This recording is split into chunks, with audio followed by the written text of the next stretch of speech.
All you got to do is look at the record and look at the big plays and the production. That's all that counts in this game. I just keep shooting and see what happens.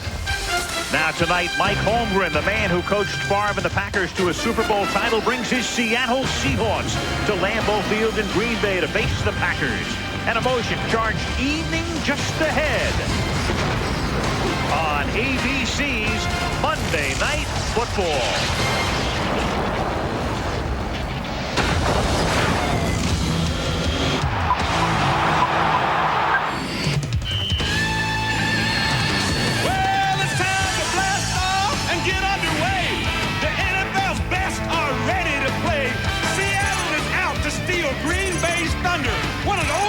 Return to the frozen tundra. You better be ready. Strap in and hold tight. Lambeau's gonna be leaping tonight. Hit it.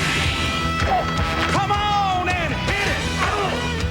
Come on and get ready. Are you ready for some football? A Monday night party. Yeah, it's a Super Bowl season. 30 years and still rocking.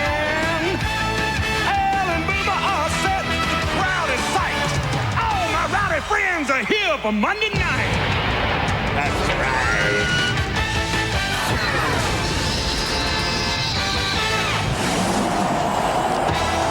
It is a scene like no other in the National Football League. Lambeau Field in Green Bay and a touch of winter. Temperature in the 40s and a brisk wind.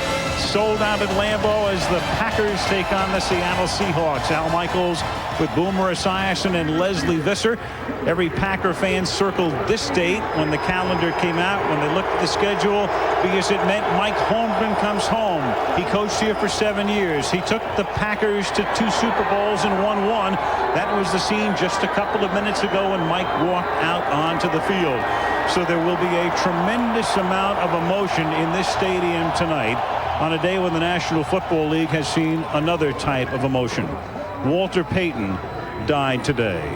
The leading ground gainer in the history of the National Football League had contracted a rare liver disease last winter. He had then developed an advanced form of bile duct cancer. Walter Payton leaves a wife, Connie, 2 teenage children, and leaves every football fan with beautiful memories. At halftime, a retrospective of his career, and also we'll talk with his longtime friend and teammate, Mike Singletary. Walter Payton, gone at the age of 45.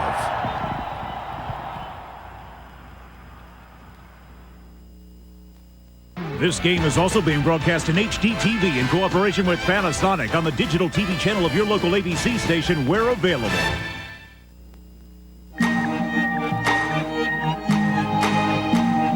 In my car, my dog is no longer fat and slow. He is a god. A fast, beautiful, drooling god.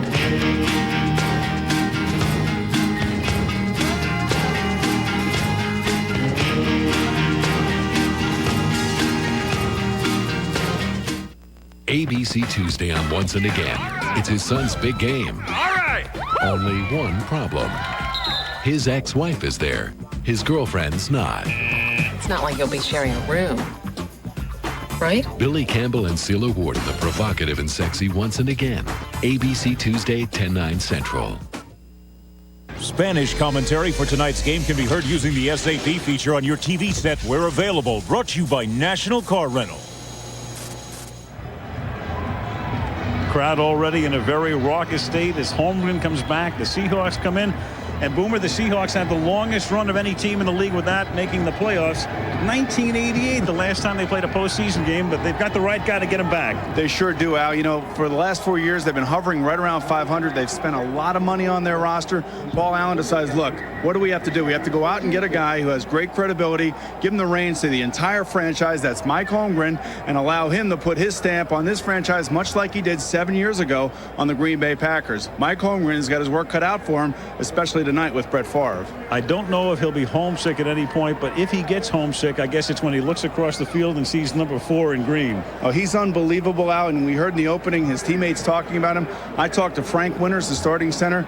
He says that Brett Favre never ceases to amaze him. When he steps in the huddle, he inspires his teammates. He's relaxed, he's cool, he's calm.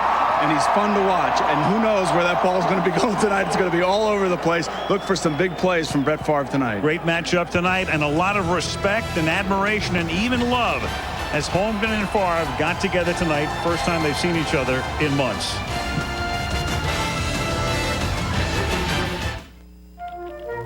Good morning, Mr. Schwab. Morning.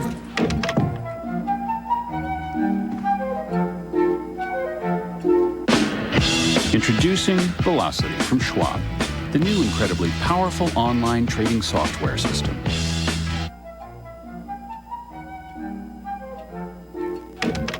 With the power to place multiple orders at one time, it's fast and smart. And, if you'll pardon the expression, cool.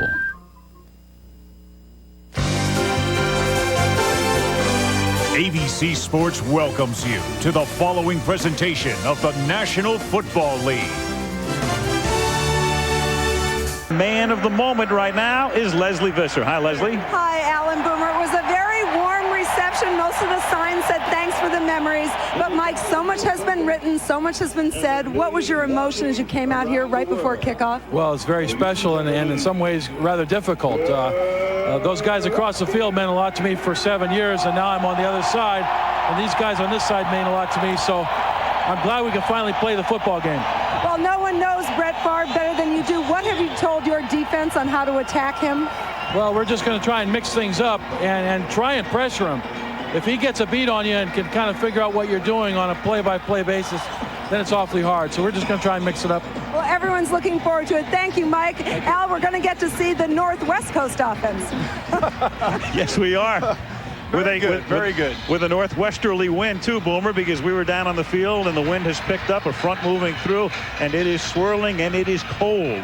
It really is. And Al, watching the guys kicking the ball, the punters and the field goal kickers, going the way that the Seattle Seahawks are kicking now, and I'm wondering why they're going this way. Peterson right there was having trouble making 30-yard field goals into the wind. Both special teams coaches talking about the problems that the snappers and the holders will have tonight, as well as the kickers. So Green Bay will get the ball. Peterson's kick is fielded at the 6-yard line by Desmond Howard.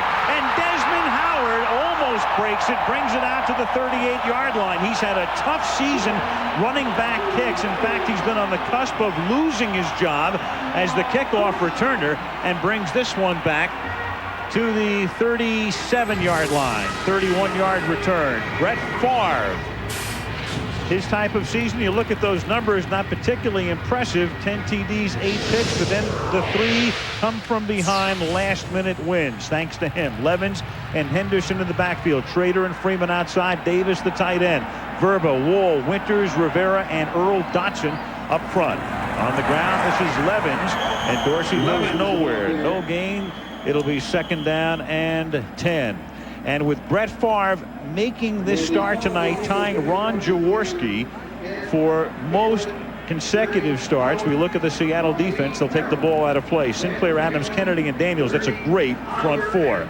Smith, Simmons, and Brown are the linebackers. And in the secondary, Springs and Williams, the corners. Joseph and Bellamy are the safeties. Brett Favre tonight making his 116th consecutive start from the 37-yard line. It is Levens again who cuts it back, but there to take him down is the one-time Steeler, Chad Brown, for no gain. You know, Al, as NFL football fans around the country will recognize, there are a lot of recognizable names and faces on this defense for the Seattle Seahawks. And I was talking about how they are the classic bunch of underachievers, going 8-8 the last couple of years. Mike Holmgren recognizes that and has put a lot of pressure on them in the locker room and on the practice field to live up to their expectations and their paychecks. They come in 4-2, and they've won 4 of their last 5 after the opening day disaster in Seattle, losing to Detroit. 3rd down and 10. Favre hanging in. Secondary does its job, and Brett tries to stiff arm Sinclair, and Michael takes him out of bounds at the 41-yard line, and it's 3 and out for Green Bay. Brett Favre has not missed a game since 1992, hasn't missed a start, and that's one of the reasons after the first play they took the ball out of play. He'll break the mark next week. Jaworski and Favre right now at 116. Joe Ferguson, the ex-Bill, at 107. Marino had the 4th longest streak of all time. This is Louis Aguiar to punt. Charlie Rogers, leading the league in punt returns, back to accept it. Calls for the fair catch and makes it at the 19-yard line. He waited until the very last moment to hold it in. When you're leading the league in punt returns, you want to bring it back. You want every chance you can to take the ball back. John Kitna emerging now, a possible future star, off to a great start this season. 7 TDs, only 2 picks in his 5 starts. And behind him, Ricky Waters and Reggie Brown. The wideouts are Dawkins and Derek Mays, the ex-Packer. Christian Fourier, the tight end. Jones, Kendall, Gray, Habib, and Williams up front. Jones and Kendall, the strength of that offensive line. Alan, remember, this is a team that's missing Joey Galloway, the superstar wide receiver who's holding out. First down, Kitna is going to go deep on first down, and it's incomplete. Kitna intending it for Mike Pritchard, who's covered by Tyrone Williams. And you're looking for that speed at wide receiver. Well, it's sitting in Columbus, Ohio, where Joey Galloway is, and they have a nice complementary bunch of receivers, but they need the big play threat, especially in this type of offense. Green Bay defense, Booker, Lyon, Gilbert Brown, and Vonnie Holliday. The linebackers are Koontz Harris and Brian Williams, who's having an exceptional season. Mike McKenzie is a rookie with Tyrone Williams outside. Leroy Butler and Darren Sharper are the safeties. On 2nd down and 10 from the 19-yard line. The fake to Waters, and the pass is caught by Fourier, the tight end, and he's a little bit short of the first down. You could see by the way Mike Holmgren is calling his plays right now, he wants to get John Kitna involved early. He wants to calm him down a little bit. This is a big game for not only the Seattle Seahawks, but for Kitna personally. I mean, he has been on the roster for 3 years now. He sat behind Warren Moon. He was wondering whether or not he was going to be able to overtake John Freeze. Did that at the end of the year last year. And this is his team now, basically. And Mike Holmgren and the Seattle Seahawks are looking to redo his contract to give him a new extension. And the one thing that Mike Holmgren said that he loves about him is, you know, his instincts and his handling of the offense, and his teammates love him. By half the length of the football, he picks up the first down. 10-yard pickup for Fourier. Kitna really came out of nowhere. He grew up, oddly enough, not far from Seattle, in Tacoma, has spent his entire life outside of 1 year in Washington State. Was barely recruited out of high school, went to Central Washington, undrafted, and here he is with the highest pass rating in the AFC. 1st and 10 from the 29-yard line. And it's Waters. And when Waters looks across the field and sees Ray Rhodes, the Green Bay coach, he and Ray go all the way back. When Ricky was a 49er, Ray was the defensive coordinator at San Francisco. Then when Ray got the head job at Philadelphia, one of the guys he went out to get right away was Ricky Waters. And this is one of those guys, those high-priced free agents, bring him in. Everybody thought that was the missing piece when the Seattle Seahawks signed Ricky Waters. That was going to give them that balanced running attack that they hadn't seen since Chris Warren went to the Dallas Cowboys. Waters is sort of the Favre of running backs these days. 88 consecutive starts. That's the equivalent of 5.5 years. Minimal gain up to the 32-yard line. Tackled there by Vonnie Holliday. And everybody in football will tell you that Ricky Waters wants the ball. He's not bashful. He'll be on the sideline. He'll be in the coach's face saying, give me the ball. Give me, I want the football. And to be able to say that he has started that many games and he wants the football shows you how tough he really is as a football player. The one thing, though, the Seattle Seahawks have had a problem with this season is their running game, averaging less than 3 yards per carry this season. So very un-Waters-like numbers to this point. Is it Ricky or is it the offensive line or is it a combination? 3rd down and 7.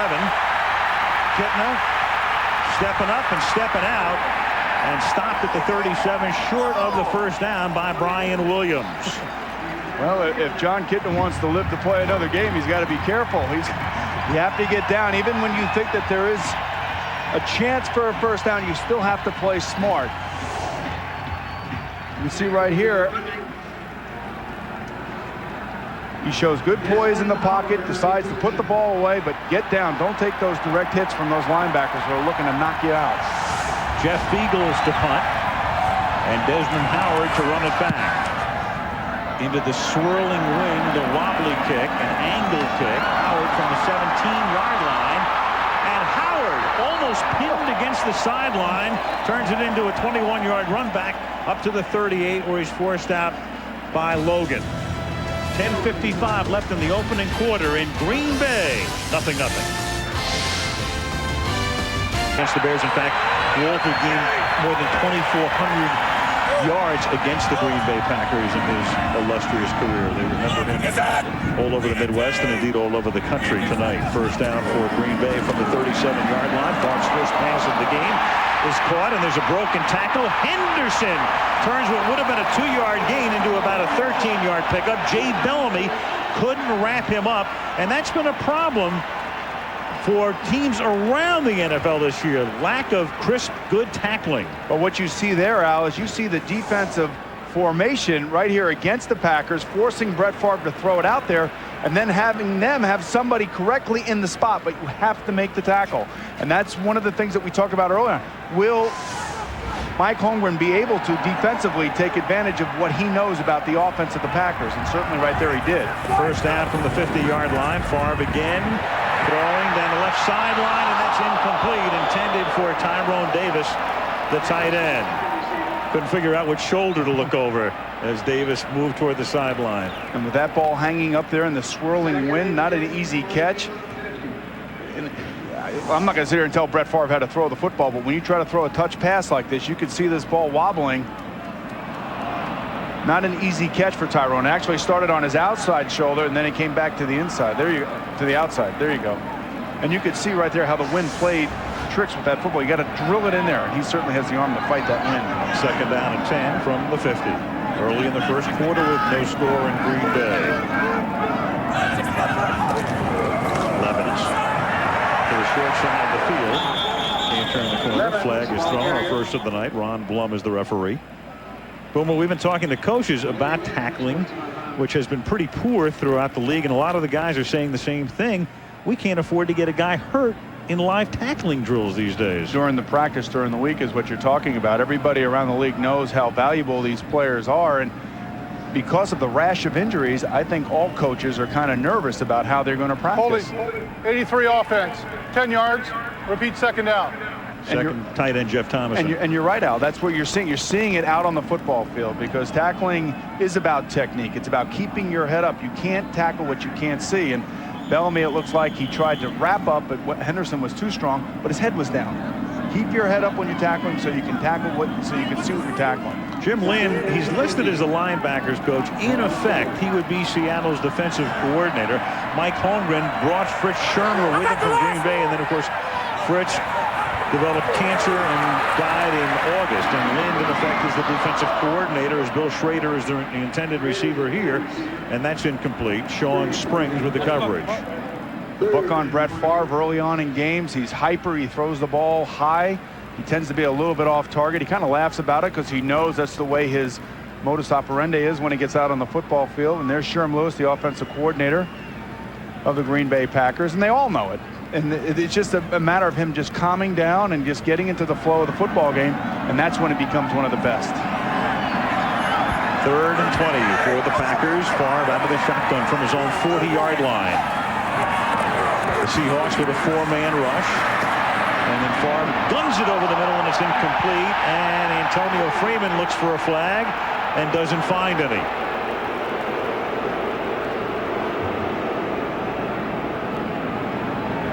Freeman looked for the flag, so did Favre.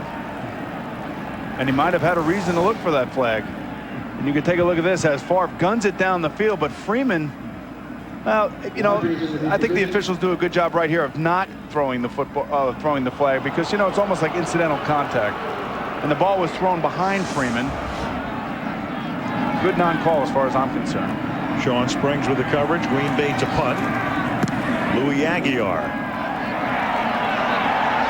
Any fair catch is called for, and because of the wind, it is dropped. It is dropped at the 21-yard line, and Green Bay has it. Charlie Rogers. We mentioned before that he made a very late call for a fair catch on the first punt, and right here he made a very late call again, and with that wind whistling and the ball wobbling, he couldn't handle it, and Green Bay gets a huge break. We saw it on Brett Favre's pass to Tyrone Davis, and right here the same thing happens where the nose of the football catches the wind and it comes down, and you have to be real careful in this game. And what coaches will tell punt returners and And kickoff returns and people like that make sure that you can catch the football. This is what happens when you have rookies on the field. They get excited, and he was struggling in warm-ups watching him.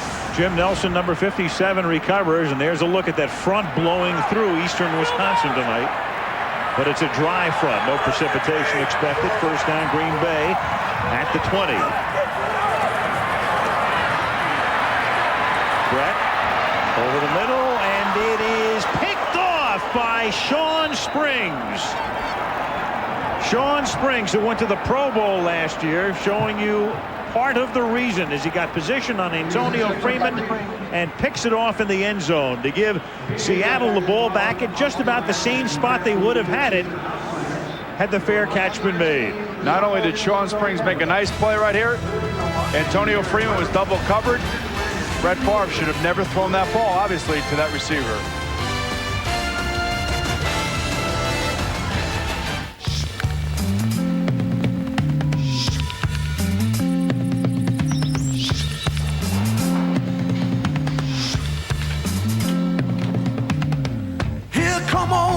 Top, he come grooving up slowly. He got choo-choo eyeball. He want holy roller. He got hair down to his knee. He got to be a joker. He just do what it please. Yes. More reliable, higher quality, faster, more profitable. Nortel Networks is building the new high-performance internet, and it can be whatever you want it to be. So tell us, what do you want the internet to be? Come together right now over me. Oh, come on, go, go!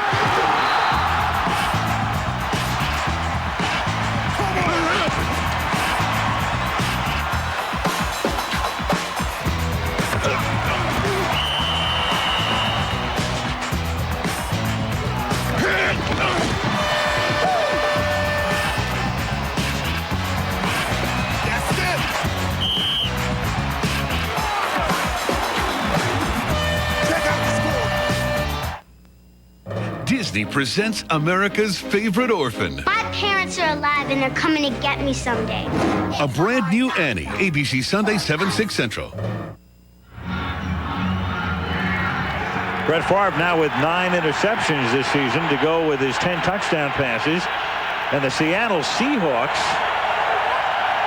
with a total of 6 in their last 2 games coming in tonight. And it's dropped. Is it a completion is the question. Apparently it is, and the Seahawks get a big break because it bounces out of bounds. Christian Fourier had it, came down with both feet. It was a live football, and Seattle's ball because it goes out of bounds. Meanwhile, back to the interception. But before we do that, take a look at this right here. Christian Fourier catches the ball, puts it away. The ball is slippery tonight. It's cold out. There's no moisture in the air. You have to wrap the football up, put it away before you turn around and run. Game of turnovers tonight, Al. Already 2 fumbles for Seattle.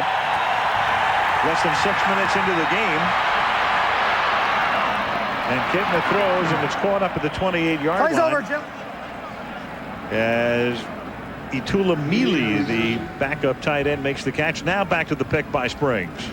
Now you talk about Brett Favre and his gunslinger mentality. Here's Tyrone Davis, number 81, the tight end. He goes right down the middle, and he's wide open. And Brett, with his mentality, and early in the game, he's hyped up. He tries to force one in, and right there in the middle is Tyrone Davis, wide open. All he has to do is lower his sights, calm down, and throw it to the tight end. And there is Sean Springs, probably wondering, why would he try to throw it? I had such good coverage.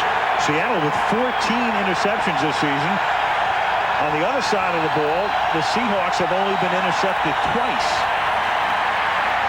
Kitna throws and jams it in there. Is it complete? No, it's not. Intended for Derek Mays. Mays, the Green Bay Packer. He was the third wideout here under Holmgren, and then might have been cut by Green Bay as training camp wound down, and Holmgren went out and made a trade for him, got him for a 7th-round pick. You see Kitna trying to jam this ball in there. It's one-on-one. Mays has got to win. It's a perfect place to throw the ball. Receivers, tough catch, but that's a catch that gives you obviously a first down and gives you a chance to score, and that's what separates the great ones from the good ones. Desmond Howard, whose longest punt return of the year was that 20-yarder returned in a few minutes ago. This time he'll have no opportunity because that one will float out of bounds off the foot of Jeff Fiegels. And they'll march it off, and the Packers will have the football at their 36. 8:10 left in a scoreless first period.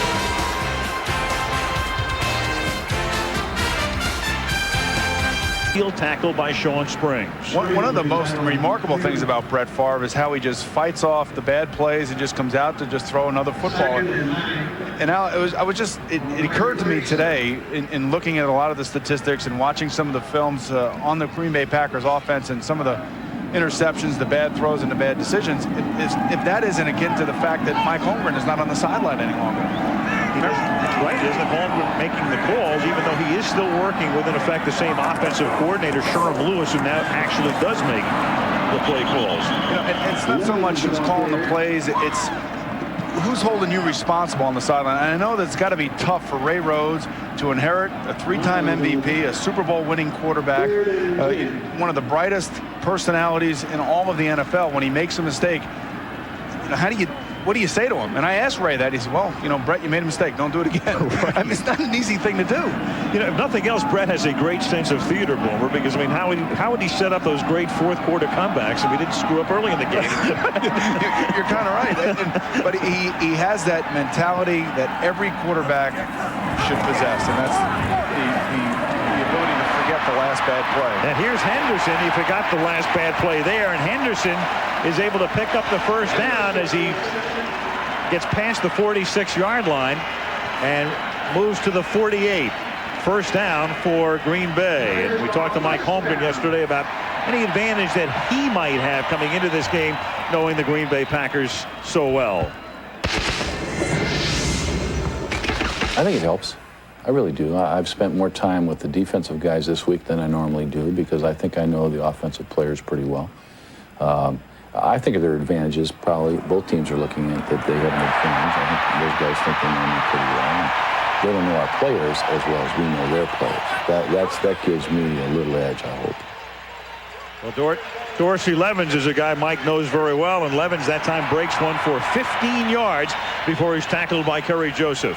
You know, if there's an underused player for the Green Bay Packers, it's right there, Dorsey Levens. He doesn't carry the ball as much as he probably would like. He likes to touch the ball about 30 times a game. He gets better as the game goes on.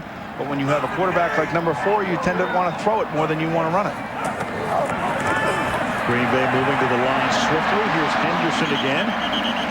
Makes his second reception on this series to the 32-yard line for a gain of 5. Tackled there by Chad Brown. And when you look at this Seattle defense and you look at Chad Brown, you look at Willie Williams, Darren Smith, I mean, these are all free agents that were brought in here to solidify this thing. Number 70, Michael Sinclair, right there is Cortez Kennedy. Michael Sinclair, a 3-time Pro Bowler. He led the league last year in sacks with 16.5. So this is a defense that is opportunistic and that can make plays. Second down and 5. Favre over the middle, almost intercepted again. Tried to hit Davis, and it was Kerry Joseph who came that close to picking off a second Favre pass. Now, I told you in the beginning the ball's going to be flying all over the place here, and certainly right now he's done nothing to disappoint us. He is just standing back there and flinging the football and throwing it as hard as he can and trying to jam the ball. It makes for an interesting evening for the defensive backfield, and I'm sure Mike Holmgren told his defense, be ready, man. The ball's going to be out there. You're going to have a chance to make some plays. He won't be deterred. Right now he's 4 out of 9 for 31 yards. And on 3rd and 5, he's going for Davis again. And Davis is out of bounds. And even had there been interference on it with Merton Hanks covering on the play, there is a flag down, but it's in the offensive backfield. I was going to say even had there been defensive interference on the pass reception, the pass was out of bounds. Yeah, you'll have a holding on the Packers here. And interesting right here, do they take it and move them back, or they force them right here to punt or try to kick a field goal? Not an easy way to go inside the wind here, or into the wind. I think you refuse the call, make it 4th down, because you're still looking at a 50-yard field goal into the 68 win. offense. Penalties decline. 4th down. I would take my chances, especially with Favre. I mean, if you put Favre in another 3rd and long situation, you run the risk of, Brett being Brett and completing the pass and moving the chains. Well, they're going to give it a shot at the field goal here. Ryan Longwell comes in. This will be a 50-yard attempt. The holder is Matt Hasselbeck into a swirling wind.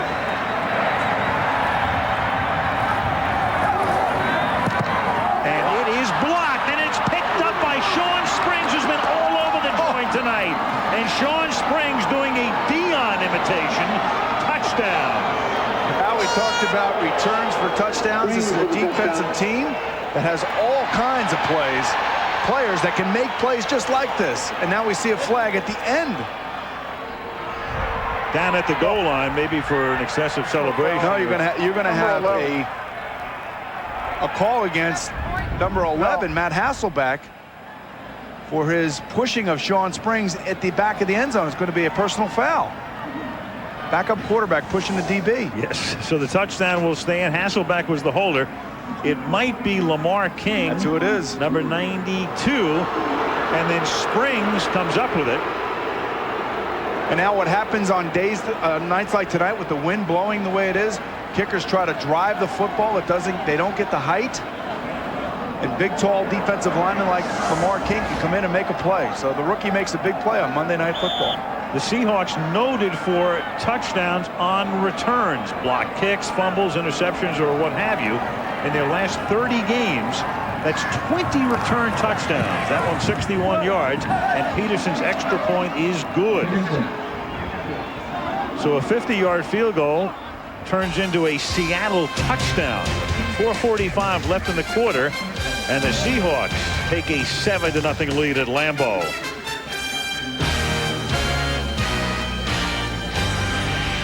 Back next season as Desmond Howard takes it from the 9 back out to the 27-yard line. He's tackled there by Willie Williams. Monday Night Football is being brought to you by Ford F-Series. The best-selling trucks are built Ford tough.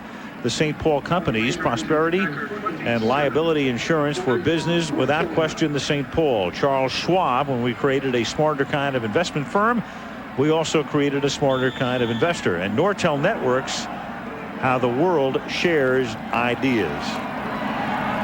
That block kick, by the way, by Seattle. Lamar King blocked it. He was their #1 draft choice out of Saginaw Valley State. Backup defensive tackle. Makes his first big mark of his professional career. His farce pass caught by Davis. Davis is the guy who gets all the playing time now in the absence of Shimura. First down, 11-yard pickup. Tyrone Davis, Al, started as a wide receiver for the New York Jets and came here and was kind of like their pass receiving tight end. You're a 3rd down guy. You can bring him in because he thinks like a wide receiver. He's not a great blocker at the point of attack, but he certainly, in talking to Chamorro before the game, has the ability to get downfield and make plays after the catch. It's interesting, Al, we saw the shot of Lambeau Field from there. If you've never been here, to experience a game here is truly a special feeling. It's probably as close to a college atmosphere as any stadium in the country. It's that kind of a feel. It's a bowl. It's when you look at it, you have the 3 levels of luxury boxes, which you can see at the rim of the stadium, but every other seat is a bench. There are no backs to the seats here. Right, exactly. First down from the 37. This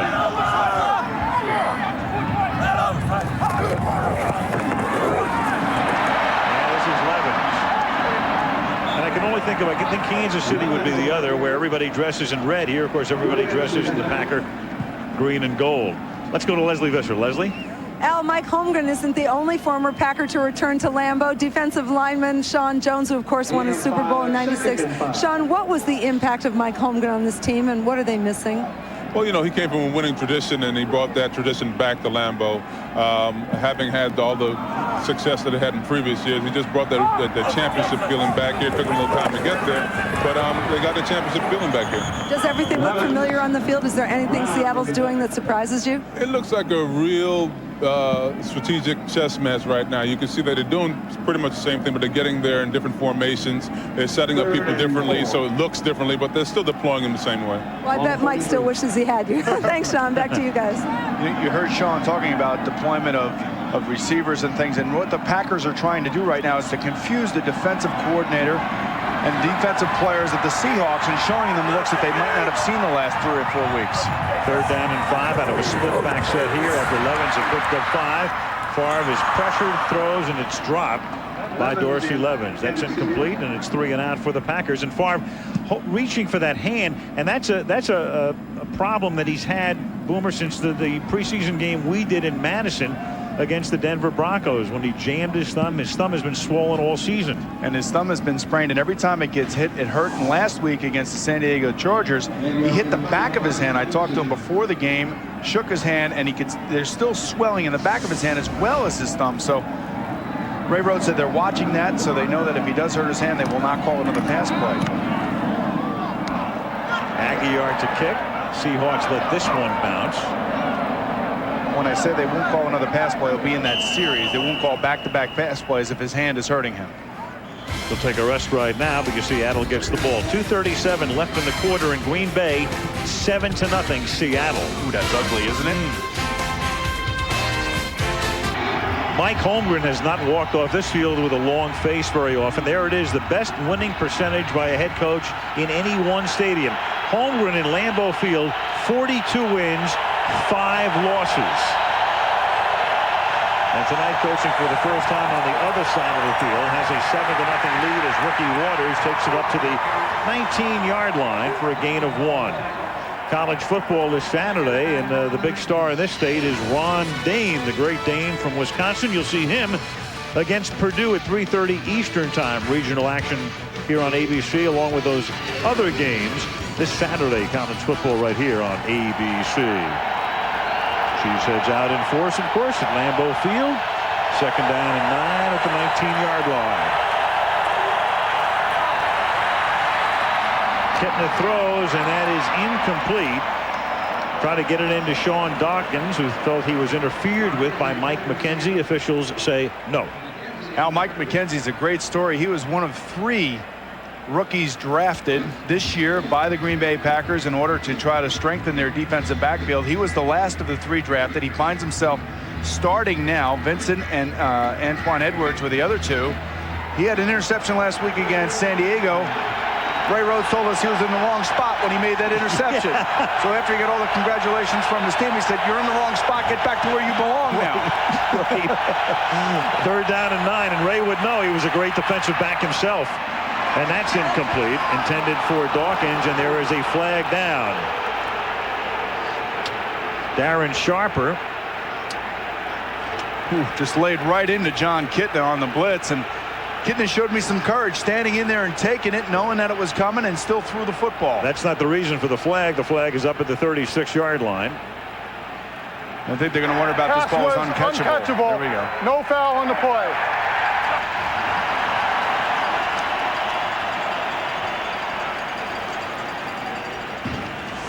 You know, in the NFL, when you're a quarterback, you're going to stand in there and you're going to take some shots. You just don't know when they're going to come or where they're going to come from. And right there, Kitna shows courage standing in and delivering the football. He saw the image of Sharper. And down he went. 4th down and 9. Fiegels to punt. Desmond Howard back to receive it.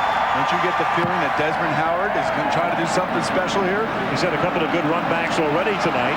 The one-time Super Bowl MVP runs out of room here up to the 48-yard line. Tackled by Brian Milne with 1:45 to go in the opening quarter. Sunday, the phenomenon returns for 15 straight nights. The return of Who Wants to Be a Millionaire. Sunday at 7 Eastern, 6 Central, right here on ABC. 15 consecutive nights. Joey Galloway is a guy who'd like to be. They wanted to make Joey a millionaire many times over in Seattle. Well, we talk about Joey Galloway sitting out. He's their all-pro wide receiver. He's tremendous. He's got 4.2 speed. Not many people in the league have that type of speed, but he feels like he's underpaid, and he has to sit out, and he wants to make his money. And watching what happened to Jamal Anderson, I can't say that it's not hard to understand where he's coming from. Here is Favre And Favre loses the football, and it is a live ball, and Seattle has it. They're going to rule it a fumble. Favre not trying to throw it, losing the football, and Matt LaBounty recovers it. If he's trying to throw it and the arm is coming forward, that's one thing. But here he loses the football, puts up a mild beef, but it is a fumble and a recovery by Seattle. See, that ball actually came back out of his hand. Balls on nights like tonight, we've seen it already. We've talked about it. The balls are slippery. They're slick. And right here, he's just trying to get a defender to stop pursuing him. Absolutely. Yeah, and he's trying to pull the old, hey, let me just fake it out, and then I'll take it out to the sideline. Exactly, because there was nobody downfield. When we looked downfield, there was no intended receiver, nobody even close.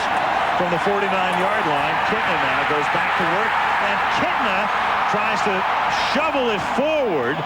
Vonnie Holliday creates that. And that will be ruled a fumble. I gotta be honest with you, I don't know how to analyze this kind of stuff because this stuff's not supposed to happen. And you have to wonder about Brett Favre, and you can see right there whether or not his hand is solid enough to hold on to the football. We talked about how he hurt his hand last week again. But take a look at Vonnie Holliday. Yep.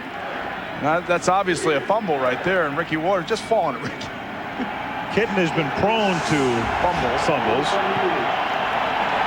They keep that precious thumb heated up on the sideline in the final minute of the period. 2nd and long, and Ricky Waters has nowhere to roam. He's tackled at the 44 by Vaughn Booker.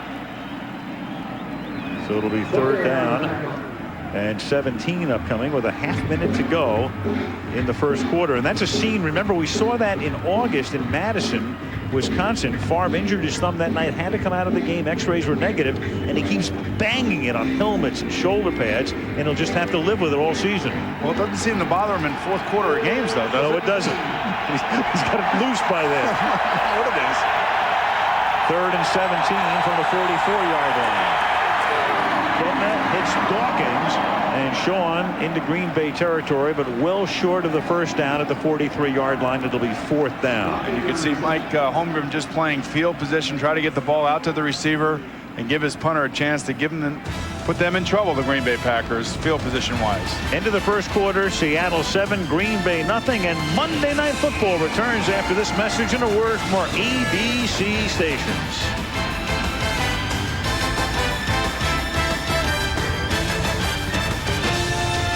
Seattle punt. Seahawks on top 7-0. Jeff Fiegel's kick. Howard called for the fair catch and then let it bounce. Fabian Bowens downs it at the 8-yard line. You talk about a potpourri. That's a mess. That is a mess. The first thing that I think of, Boomer, is how many times will you see a team have 6 possessions in a quarter? But there they are with the ugly results of each of the half dozen. And for Brett Favre tonight, well, the 3-time MVP, occasionally you'll have a quarter like this. The interception by Sean Springs here. The fumble there, recovered by Seattle. And now he takes over at his own 10-yard line on 1st down. Fake toss, and then floats one, and it floated almost into the arms of Springs again for another interception. Incomplete. Al, I think the key word of that last description was occasionally, and you just hope that it doesn't carry over, but he's amazing. And I go back to the thing that when Mike Holmgren left, and there's Sean Springs right there, their talent, he had 7 picks last year, and he's certainly a playmaker from Ohio State, but you can see right here, he's not afraid to throw the ball. And most quarterbacks in the league would be sitting on the sideline right now after a few plays like this. But remember, Mike Holmgren's not on the sideline of the Green Bay Packers any longer. You wonder who's keeping their foot on Brett. 2nd down and 10. Favre has that one tipped and knocked down at the line of scrimmage, and Brett has begun the game against his old coach. 5 of his first 14 for 41 yards. That's Cortez Kennedy, Pro Bowler, getting a hand on it. You talk about defenders coming at you, and here's Cortez, and for a big man his size, he's 6'3", 306. They have him listed at 306. That's not 306 right there. But when he comes through like that, to be able to make an adjustment shows you how athletic he is and how talented he is and why he's been to the Pro Bowl so many times. 3rd down and 10. Favre's pass here caught by Schrader. They get Bill into the act. And he fumbled. Bill loses the football at the 20-yard line. That is the 5th fumble of the game. But this one is retained by Green Bay. Still, they will be short of the 1st down, and they'll be forced to punt. That's Marco Rivera who comes up with the football. You know, he might have had the 1st down out had he not fumbled. And you can see the ball is obviously slippery, and players have to do something, either get the gloves off or just somehow concentrate on putting that ball away. And you can see everybody looking up at the replay board. Well, Smith just absolutely drills him, and Chad Brown comes in from the other side. I haven't seen a defense like this in a long time, this active and forcing the ball loose like this. Aguiar the punt. Charlie Rogers, the rookie from Georgia Tech, averaging 20 yards per punt return. And bringing this one back only 5. And notice Charlie took his gloves off and is now playing with his bare hands. Seattle has it at the 50. 13:45 to the half. 7-0 Seahawks.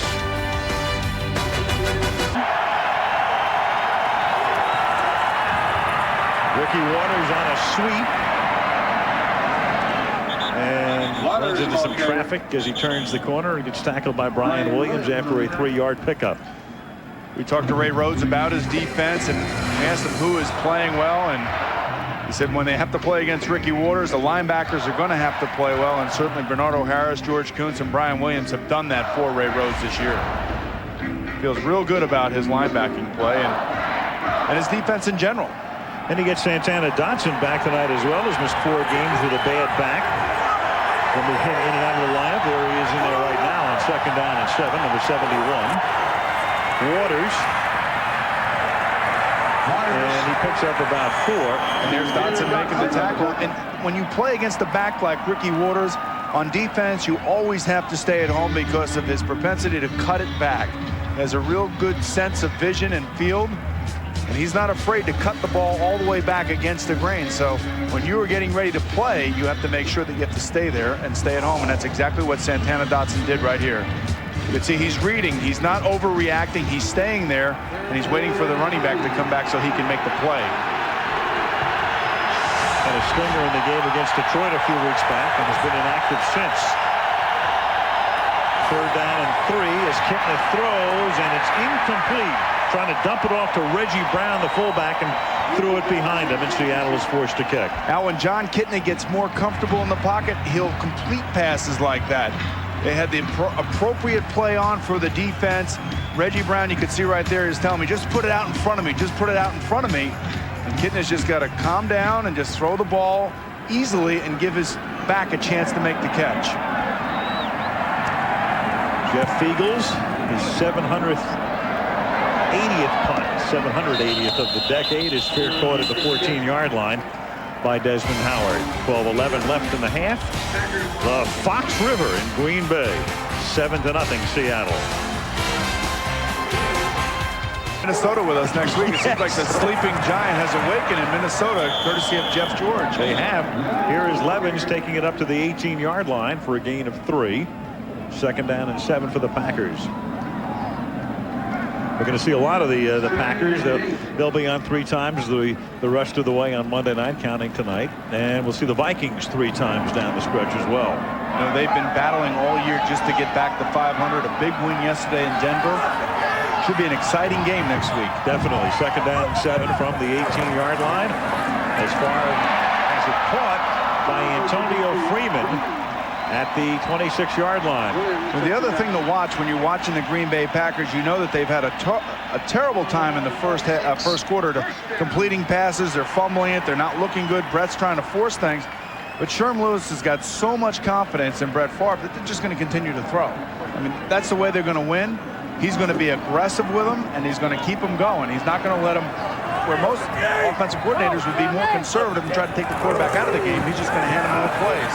Here's Levens with a track record like that. He has to be the guy. Chad Brown makes the tackle. We saw Freeman make that catch, and when we were talking about Joey Galloway, they made Galloway a tremendous offer. I mean, in effect, about $5 million a year, but he wanted bigger numbers than Freeman. Antonio Freeman is now the highest paid wide receiver in the league. Galloway would have been second. Well, when you think of Joey Galloway, again, you have to remember that he's holding out much like Jamal Anderson did, thinking that, you know, if I go out on this field and I get myself injured, I might not ever be able to make that money again. And whether you think it's inappropriate or not, the fact of the matter is NFL contracts are not guaranteed. Second and 11, and that's caught by Corey Bradford.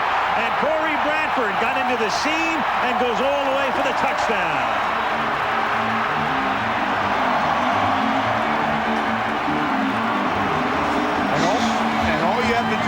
Look at the pursuit of Jay Bellamy, the safety.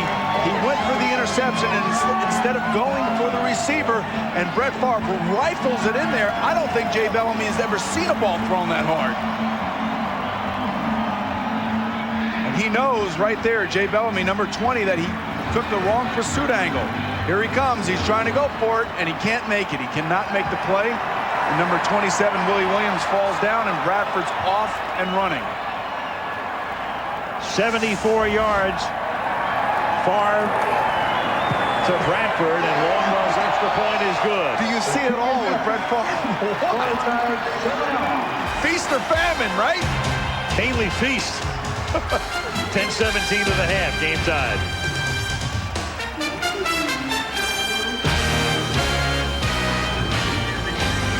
He's non-stop.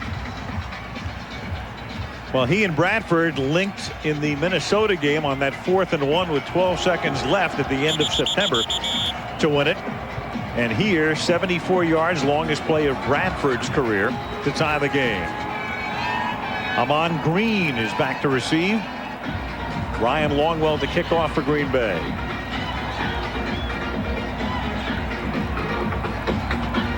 .17 left in the opening half. Winner of this game goes to 5-2, and again the front blowing through eastern Wisconsin tonight. Flag is starched, and that's the reason that the ball is just falling off the tee again. And we got here yesterday, it was 60 degrees. All this afternoon it was 60 degrees, and all of a sudden around 6 o'clock this evening, I mean, it is freezing. So the November wind, as Keith Jackson would say, blowing through America's dairyland. Well, he doesn't say that anymore. He just does it out in the West, That's right? That's right. All he knows you is... talk about a good job. That's right. Just the only one he has to worry about is a Santa Ana win.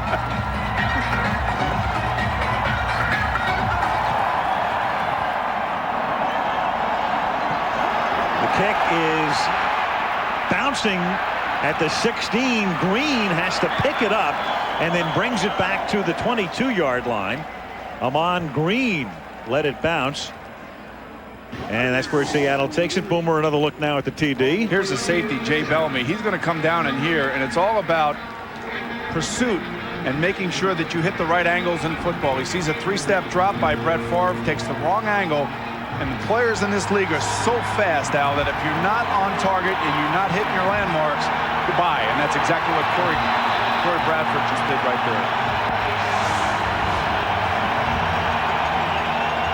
At the 22-yard line, Seattle with a 1st and 10. Crowd very much into it as the Seahawks begin this drive with a kick and a pass. And John's pass is caught up at the 33-yard line by Mike Pritchard. You're going to have holding now on the Seattle Seahawks. And that will come back. It'll make it 1st and 20 instead of a 1st down for Seattle. Momentum switches in these games quickly, and you can just feel it happening right now. Legal hands to the face, 71 offense. 1st down. Walter Jones, he's the left tackle. One of those young emerging stars on the Seattle Seahawks that Mike Holmgren has told us about. Sean Springs, Pete Kendall, Walter Jones. This team is going to have some interesting financial decisions to make in the offseason because of their young stars compared to their older stars making the big contracts. Gilbert Brown plugging up the middle. No other way to describe it. And Ricky Waters breaks his longest run of the year into Green Bay territory, and Ricky had not had a single run longer than 19 yards this season, is finally hauled down by Darren Sharper after a 45-yard gallop. And now you could see as soon as he gets through the line of scrimmage that he still possesses the burst to get away from everybody, and when he sees a hole, he will hit it. We talked about his propensity to cut back. Right here, he stays play side, and he runs right through the hole the way it's supposed to be blocked, and Walter Jones makes a great point of attack block to spring Ricky Waters. Jones atoning for the penalty call on the prior play, springing Ricky. It must feel as if the drought is over after that run, and he picks up 3, taking it to the 40-yard line. Well, the quickest way to get momentum back on your side is to run the ball just like that, and you could feel like a collective sigh come over the stadium where everybody just kind of calmed down and couldn't believe what they just saw. That's Waters' longest run since the '96 season, when he did it for Ray Rhodes, not against him, as a member of the Eagles.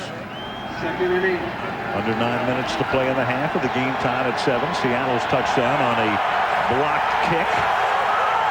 Green Bay's touchdown on a far to Bradford 74-yard strike. Plugging through the middle goes Reggie Brown, the fullback, and then the ball comes loose. There's no whistle. This is Tyrone Williams with the football. And finally somebody decided to just sit on it. And it winds up in the arms of Bernardo Harris. Bernardo, the savvy veteran he is, just sat on the ball. Vaughn Booker created the fumble. Ball was fumbled, recovered by Green Bay. First down. Give Booker the credit for it, as he was able to dislodge the football, and Harris winds up with it. You know, the interesting thing, Al, when you watch the replay, you'll see the Seattle Seahawks players just stop. And you'll see right here, everybody's kind of stopping right here. You can see they're coming out of the pile, and then they realize that there's a fumble. And I don't know what Williams is doing right here. Just put the ball away. You're not Deion Sanders, my friend. He always seems to Here's another looking to lateral it, and then Levens fumbles the football. And Seattle has it. Oh, So weather. You think so? Or fate. I don't know what it is. It's Halloween is what it is. It's post-Halloween. It's that post-Halloween syndrome. There's a flag down. Darren Smith came up with the football for Seattle. Ron Blum to give us the call. This will be a personal foul against Seattle. I believe after the play. Fumble was recovered by Seattle after the play was over. Unnecessary roughness, number 70, Seattle, 15 yards, 1st and 10. Michael Sinclair gets in an added shot. That costs him 15, but Seattle will retain possession back on their side of the 50, however. Big Louis, defenders in this league are all trying to rip the football out too, Al. That's one of the reasons that tackling isn't as good as it used to be. Jay Bellamy atones for his mistake on the previous series of downs for the Seattle defense and rips the ball out of Dorsey Levin's hands.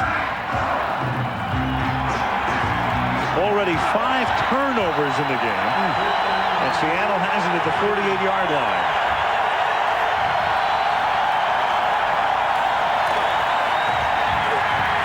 Kitna going deep for Mays and incomplete. Good coverage on the play. Mays unable to get free of Tyrone Williams. Well, if there's a guy in this stadium tonight that wants to make a play, it's Derek Mays. He was traded here to the Seattle Seahawks from the Green Bay Packers right at the end of preseason, and has really fit in nicely for Mike Holmgren in this offense. And we had asked Mike, you know, when you were here, you had problems with Derek a little bit. He goes, I was mad at him all the time because I didn't think that he really was a true professional football player in the true sense of the word, that he didn't put the time in. Had to take him to the principal's office. He sure did, yes. And now all of a sudden he likes him. He's making plays for him. He's their leading receiver. And somebody who knows this offense very well. 2nd down and 10, and that is caught on the far sideline by Sean Dawkins. Comes up about 2 yards shy of the 1st down. And of course, overwhelming everything in the NFL today, Boomer, is the death of Walter Payton, and we'll have a retrospective at halftime. We'll also talk to his longtime teammate and friend, Mike Singletary. When you think of him, they called him Sweetness. They called him that as much for his disposition as what he did on the football field. Al, from all the times that I'd ever been around him, Sweetness was the appropriate nickname. His smile was infectious. You can see it right here. He was a true inspiration to his teammates. I'm sure Mike Singletary will tell us that one of the toughest football players that I've ever seen, never ran out of bounds, always took on the tacklers and inspired his teammates. And it's a great loss. 3rd down and 10. And that is caught by Ricky Waters. Ricky had to reach down. The ball looked like it was about to come loose, and he's able to grasp it and pick up the 1st down. There's a flag down.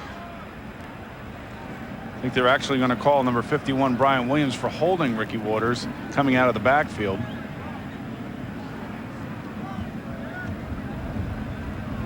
And they can decline that penalty. Illegal contact, 51 defense. Penalties declined. 1st down. I was talking to Sherm Lewis before the game, the Packer offensive coordinator, and he was coaching in the Pro Bowl a few years ago. He said, I look over there, and he said the running backs I'm coaching are Eric Dickerson, Tony Dorsett, William Andrews, and Walter Payton. He said, you know, I need a backup fullback. And Walter said, I'm your guy. Right, I'm your guy. I mean, a true team player, somebody who is absolutely, you love to watch on football, old tapes, and you watch the way he ran over people. I think if I were a running back coach in this league, I'd be pulling out his films and saying, this is how you run the football, gentlemen. You do not run out of bounds. You take on the tacklers, you deliver the blow, and you don't take it. And that's what I'll most remember about Walter Payton, how tough he was. 16,726 yards. Nobody has run for more yardage in the history of the NFL. 2nd down and 8 at the 21-yard line.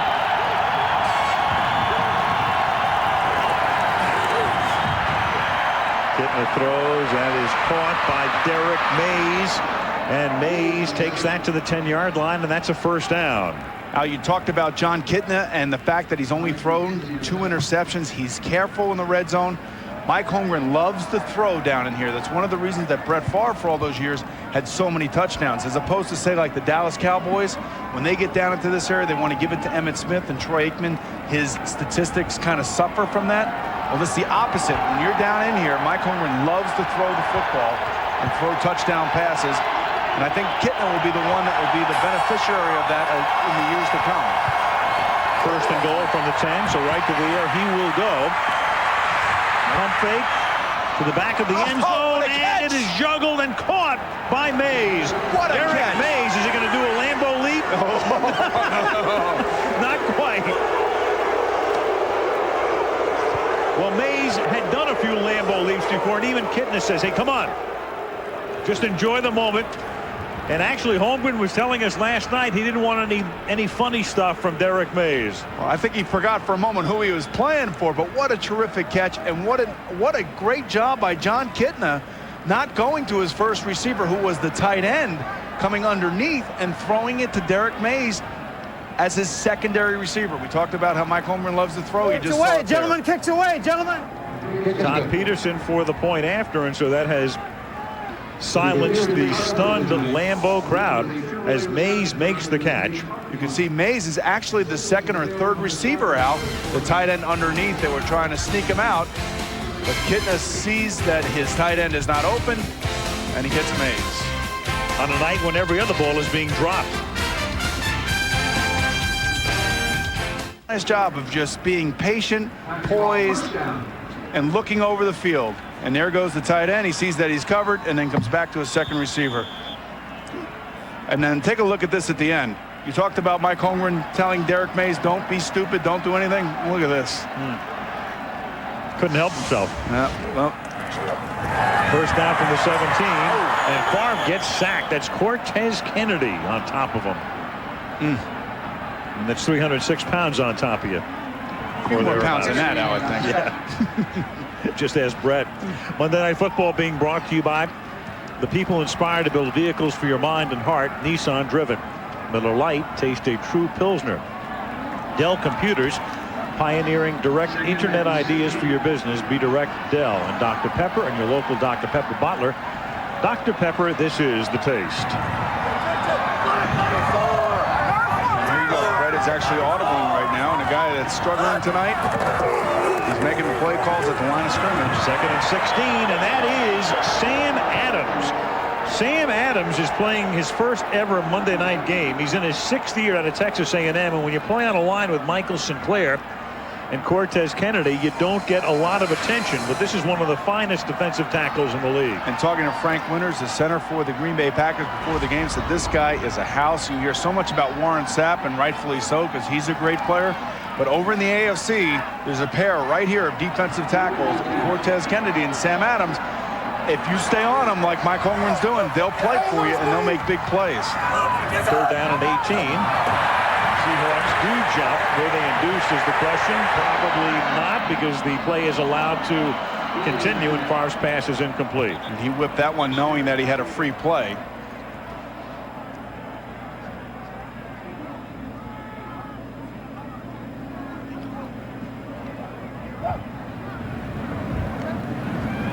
Offside, 94 defense, 5 yards, repeat 3rd down. Ron Blum, a golf pro by trade, gives Green Bay a mulligan. Okay. That's good, Al. I like that. Wasn't that good, but there's Chad Brown right at the bottom of your screen, but also Michael Sinclair up top. They could have called either one. You know, the interesting thing about Michael Sinclair is that he's actually diabetic, and he takes sugar pills, does not inject himself during the day of the game in between halves, but certainly is an inspiration for all diabetics across the country, the way he plays football. In fact, has a sandwich at halftime. 3rd down and 13. And this is Dorsey Levens, and a flag comes in at the end of that play. And that's going to be a late hit on Sam Adams. Holmgren might be ready for a Samuel Adams after this. Unnecessary roughness. Number 98 defense. Forearm to the helmet. 15 yards. 1st down. That's as bad a penalty as you can take. I mean, instead of a punt and good field position, look at this.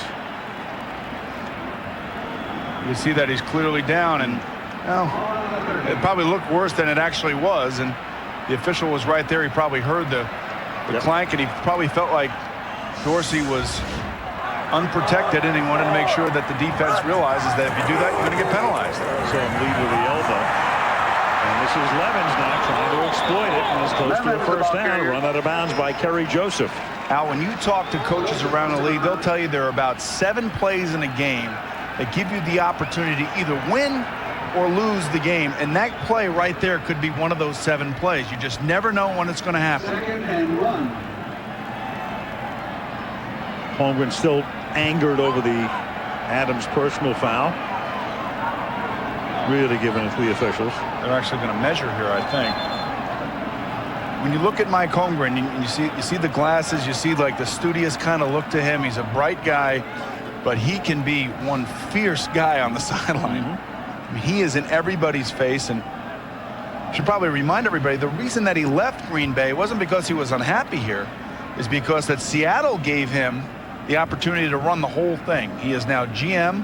I believe he's vice president, director of football operations, and the head coach. So he's wearing 3 different hats. Well, what he had is the opportunity to have the same power that Jimmy Johnson has in Miami, that Bill Parcells has with New York. Take a look at the play again here, and this is what Holmgren is still mad about. It has nothing to do with the measurement, but he has the same power. Shanahan would fall into that category. Parcells. Yeah, Parcells, Johnson. And to a degree, people don't realize it, but Dick Vermeil in St. Louis and Bobby Ross in Detroit have that sort of power. 2nd down and inches. And this is Levens taking it to the 40-yard line, tackled by Darren Smith. Well, I would think that it would be increasingly difficult in this day and age because of the salary cap ramifications, the free agency, the scouting, the ability to coach a player that you might not want to be giving a contract extension to.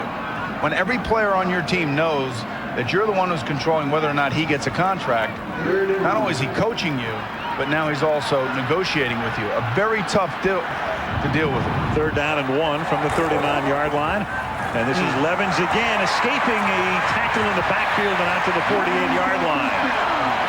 Cortez Kennedy could not take him down, and that would have been a 4th down situation. Instead, they moved the sticks, and with 2:43 to go in the half, Green Bay trying to exploit that late hit by Adams and pick up at least 3 before the half. Take a look at this. Cortez Kennedy comes flying through the backfield, and Dorsey has the quick feet. That's what you want running backs to have, to be able to break a tackle. Breaks actually 2 tackles and makes a nice gain out. Here's Levens, and he can't get out of the backfield this time because that is Philip Daniels, the right end, who says he ain't going anywhere. Now, when you watch this from up here, I mean, you have to be impressed with the speed of the Seattle Seahawks defense. I mean, they're making plays in the backfield and getting back there, and even the bigger players, the heavier players on this team are making some outstanding plays getting back there. 4 of the Seattle defenders wound up going to the Pro Bowl last year on an 8-18. 2-minute warning. Seattle by 7. Walters for so many years. Schrader makes the catch on 2nd down and 12 up to the 47-yard line. In the final 2 minutes now of the first half. A reminder tomorrow on ABC, you knew it was just a matter of time before they couldn't keep their hands off each other on an all-new Spin City. That's tomorrow right here on ABC.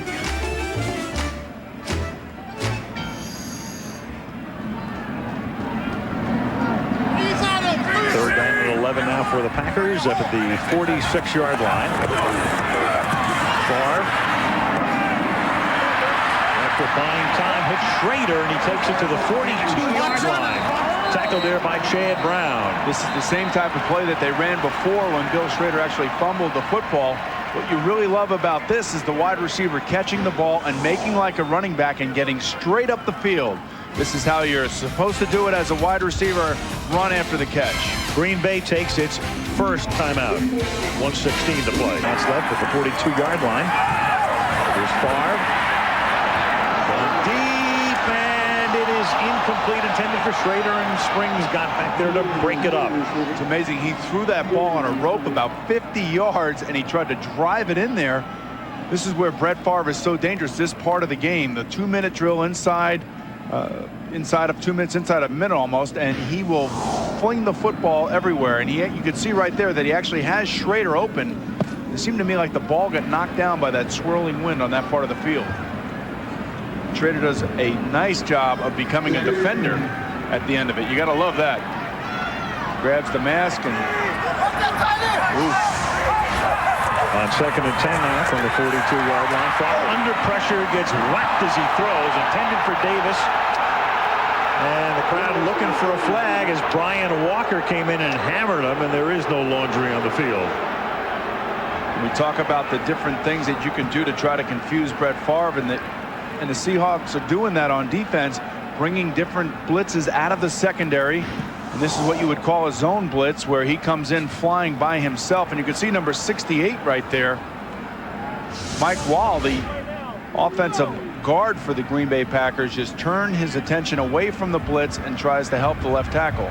And Brett Favre pays the price. 3rd down and 10 now. Favre has thrown for 146 yards in the half, more than half of that yardage, as there is a false start here. More than half that yardage on the one pass to Bradford. You know, it's only 14-7, and it's close, and I don't really know how many points you need on the board. 5 yards, repeat 3rd down. To keep Brett Favre from thinking that he can win the game. He's won 3 games, as you know, at the very end, close to the gun. We saw a shot of Ray Rhodes there on the side. You know, last year, he couldn't figure out whether a quarterback wanted to throw it or hand it off, and this year, here's a guy that just wants to throw it. And remember, he was in Philadelphia last year where there were no touchdown passes. Couldn't figure out who to put in at quarterback half the time. 3rd down and 15. There's a little dump off to Levens. Levens out of the backfield, and Levens turns what would have been no gain into a big gain, and very close to a 1st down. They'll spot it at the 32-yard line. Cortez Kennedy couldn't wrap him up. A missed tackle there, and now all of a sudden close enough probably for a measurement. Cortez Kennedy reads the play perfectly. He just doesn't shut the door and slam it down on Dorsey Levens. And we saw Dorsey break a few tackles before. And take a look at Winters, right? Actually, Marco Rivera pulling on Cortez Kennedy's jersey, but That's why Dorsey Levens is so good. He can break tackles and make plays. Enough for a first down. Favre now escaping a rookie sack, and then is lucky he wasn't intercepted by the longtime 49er Merton Hanks. Brian Walker again on the safety blitz, leveling Brett. I watched a few of the games earlier this year here in Lambeau where they came back and won. And a lot of this is similar. It's eerie in the fact that, he'll run a bound back here. He'll be a little bit under control. You can see he avoids the tackler, but you cannot throw the ball against the grain like this. How lucky. That's about 4 times tonight they could have had picks where they dropped the football. Second down and 10. Levens to the 31-yard line on a somewhat curious call. Third down and 9 upcoming, and a timeout is called by Green Bay. They have 1 remaining. Those numbers look a heck of a lot better because of 174-yard touchdown pass. I'll tell you what, there's been a lot of things happening on those 24 attempts. There was one where it wasn't an attempt, but he fumbled it. It just seems to me like, Andy Reid is not here. He is now the head coach of the Philadelphia Eagles, who was his mentor, his go-between between Mike Holmgren and himself when he was on the side. He would come off if he made a mistake. He knew that Mike Holmgren was going to be all over him. But to put a fine point on it, take a look at that. The highest winning percentages when you combine the head coach with the starting quarterback, a minimum of 100 games, it would figure Vince Lombardi and Bart Starr on top, Tom Landry and Roger Staubach next, Don Shula, Bob Greasy, and then Mike Holmgren and Brett Favre, 74 and 35, 4th best of all time. Third down and 10 now from the 31-yard line. And Brett's pass is dropped by Schrader, slicing over the middle, drops it at the 23-yard line. It'll be 4th down, and you're looking at about a 48-yard field goal attempt. It looked to me like Schrader had his hands the wrong way. If he would have turned around and tried to snatch the ball instead of try to cradle it, he might have made the catch. And let's take a look at, he was wide open. And with this swirling wind here, Boomer, as we look at the play, they're going to they are going to go for it. Ray Rhodes figuring he's got a better chance to make a 4th and 9 than a 48-yard field goal into that wind.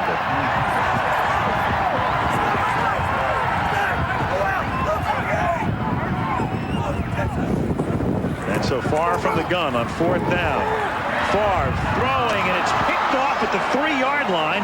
That's Willie Williams, who brings it back to the 5. In effect, the same as a punt. I mean, not a bad play. You're trying to make a play down the field, and you're right, it's just like a punt. But unlike a punt, at least you have a chance to try to make a play on it.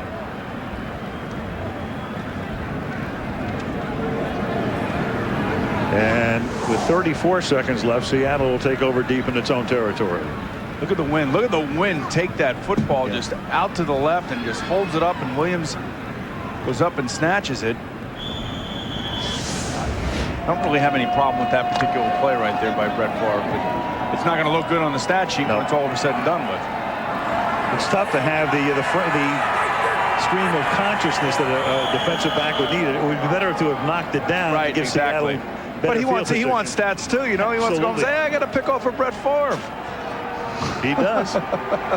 Seattle 14-7. That's Williams' 4th pick of the year. Of course, coming up at the half, we'll have the Walter Payton retrospective. We will visit with his longtime great friend and teammate Mike Singletary as the teams leave the field here at Lambeau, and Seattle has a 14-7 halftime lead over the Green Bay Packers. And we'll return after this message from the National Football League and a word from our ABC stations. Turn the football over. Vaughn Booker came across the line. Was he induced by Grant Williams is the only question for Ron Blum. And the answer zone is infraction, 96 defense, 5 yards, repeat first down. No. Conversely, you look at the Green Bay first half possessions, 4 punts, 4 turnovers, 1 blocked field goal, and then the 1 touchdown by Corey Bradford. And a total, as you look at the statistics, of 8 fumbles collectively in the first half. 4 Green Bay turnovers, 2 for Seattle, 8 fumbles. Each team lost 2. From the 32-yard line, here's Ricky Waters. Play's over, gentlemen. Picking up a hard yard on a 1st and 5, making it 2nd down and 4. Ricky Waters able to break one in the first half. Ricky's had a drought going here. He has not scored a touchdown on the ground this year. In fact, Seattle has not scored a rushing touchdown this season. You know, and he might not. Thinking the way that Mike Holmgren likes to play down inside the opponent's 20-yard line, throw the football. He might not get a chance to see it unless he catches it. On 2nd and 3, here's Waters. Springing to the outside, and before Harris can trip him up, it is a 1st down for Seattle. Monday Night Football is being brought to you by Dodge. Do not follow, do not conform, be different. PSI Net, the internet starts here. And Budweiser, made with the freshest all-natural ingredients for brewery fresh taste. Al, you heard Leslie Visser say that Mike Holmgren doesn't have to calm Brett Favre down, but it's going to have to fall on somebody's shoulders, whether it's Mike McCarthy, their new quarterback coach who came over from Kansas City, Sherm Lewis, the offensive coordinator, or Ray Rhodes, the head coach. They're going to have to sit down and they're going to have to tell him, look, you don't have to win this whole thing by yourself. And your job as a quarterback is not only to obviously give us the best chance to win, but not put us in the best chance to lose either. And if that doesn't work, maybe they'll go to Mrs. Favre. Right. She'll lay the law down. There's no question about that. But seriously, you have to play discipline. You can't just be loosey-goosey out there. There's a plan for everything. From the 37-yard line, Kitna throws, and that is incomplete. Intended for, and a flag comes in, intended for Mays, and Tyrone Williams with the coverage. You're not going to believe this, but on the sideline, Al, number 63, Frank Beatty, the backup center for the Seattle Seahawks, was screaming at the officials to throw the flag. Now, I don't necessarily know that he caused the flag to be thrown, but he was very adamant on the sideline, and there he is. Pass interference, 37 defense, 1st down, Seattle. And look, he's taking, yeah, I got it. I made that guy throw the flag. I know. Mike Holmgren saw a lot of this last year against the Minnesota Vikings here on Monday night with Randy Moss. He did turn to look for the ball. Right, exactly. And that's exactly what we saw last year, that they did not turn around and look for the ball with defensive backs. So much so that they got rid of half of them and brought in 3 new guys. 21-yard penalty. Getting the throws, that's caught. This is Mike Pritchard making the catch at the 31-yard line. When you watch John Kitna play, he looks poised. And funny, we were talking to him yesterday, such a little guy face, you know, he just looks so young to me. And we had asked him, you know, how do you feel about starting? He goes, well, let me tell you what happened last year. At the end of a Denver-Seattle game, I went up to John Elway in the middle of the field and asked him for his autograph. Brought the ball and pen with him, and he obliged me and said, you know, someday I'm going to be watching you, kid, and I'm sure John's watching him tonight. On 1st and 10, Waters, nice slip move and takes it down to the 20-yard line for a 1st down. Got by Darren Sharper. It looks like number 51, Brian Williams, is down, pointing to his knee. And he's a guy singled out by Rhodes yesterday when we asked him who's playing very well for you defensively. He's the first guy he mentioned. So this would be a huge loss. They let Williams freelance a lot. Good in coverage. Good on the pass rush. And right now down on the turf here at Lambeau. An injury timeout with 13:03 left in the 3rd.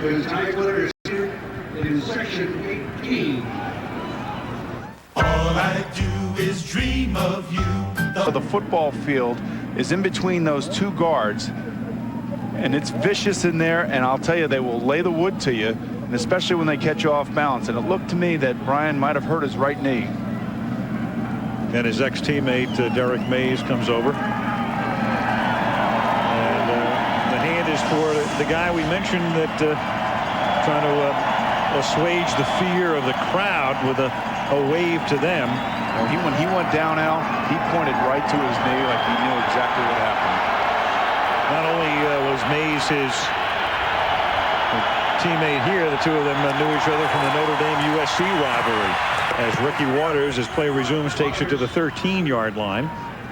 And you talk about all the ingredients for a big road win for the Seattle Seahawks. Well, it's turnovers by the home team. It's injuries that happen to the home team, and a steady running game that we're seeing now so far the second half with Ricky Waters going right up the middle. Jude Waddy comes in to replace him, and Waddy is a second-year linebacker out of William and Mary. And remember down here, Mike Holmgren likes to throw the football. We'll see if he abandons the running game to see if he can get John Kitten a touchdown pass. Waters to the outside, inside the 10, and Ricky diving for the end zone, but comes up just a little bit short. Still doesn't have his first touchdown of the season. And you can see he's frustrated by it, and I know that he's going to want the ball right now. No question. Because certainly he has carried the load the beginning of the second half.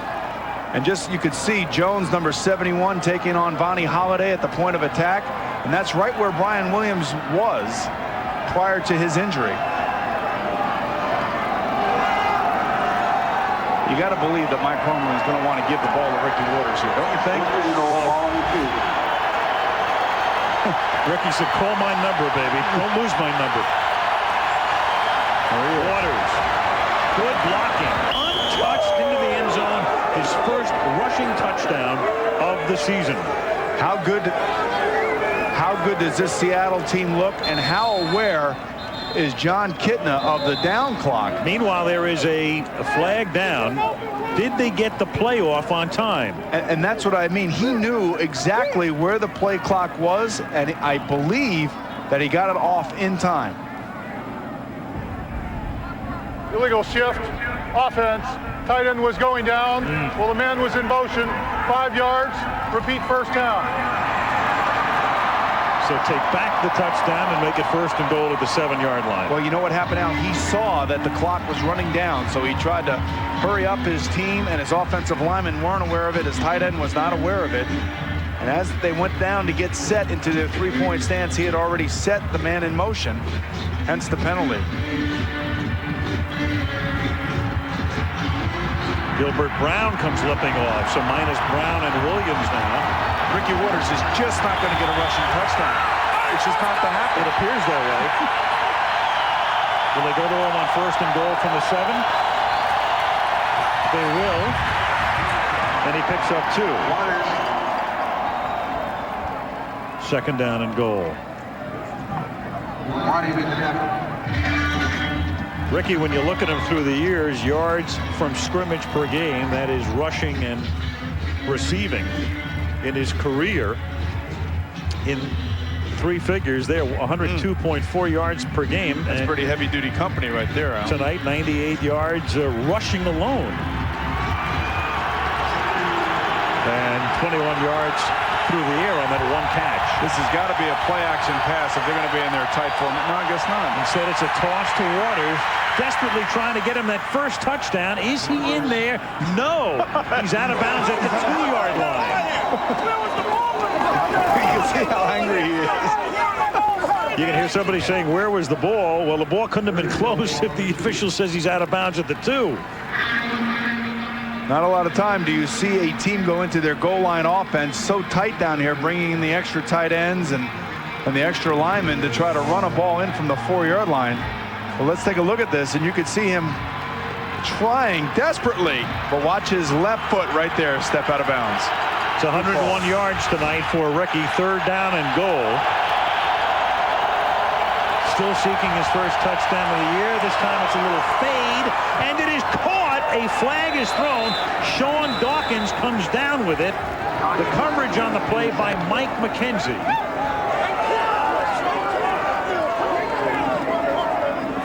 And they discuss it in the end zone, and the call goes against the Green Bay Packers. It'll be a touchdown for Seattle. If you don't turn and look for the ball. 34 defense. Penalties declined. It's a touchdown. You're going to be flagged. And again, remember, Al, last year we were here. Mike Holmgren saw this time and again with the Minnesota Vikings, and they take advantage of it again. Just throw it up and let your receiver adjust to it. And the defender has to turn around and look for the football if he does not want to be penalized. Nice catch by his left hand. Yeah, one-handed 3rd touchdown reception of the season. The crowd is silent again. Peterson's extra point is good. And all of a sudden, with 10:30 to go in the third, the Seahawks have come to town and lead the pack by 14.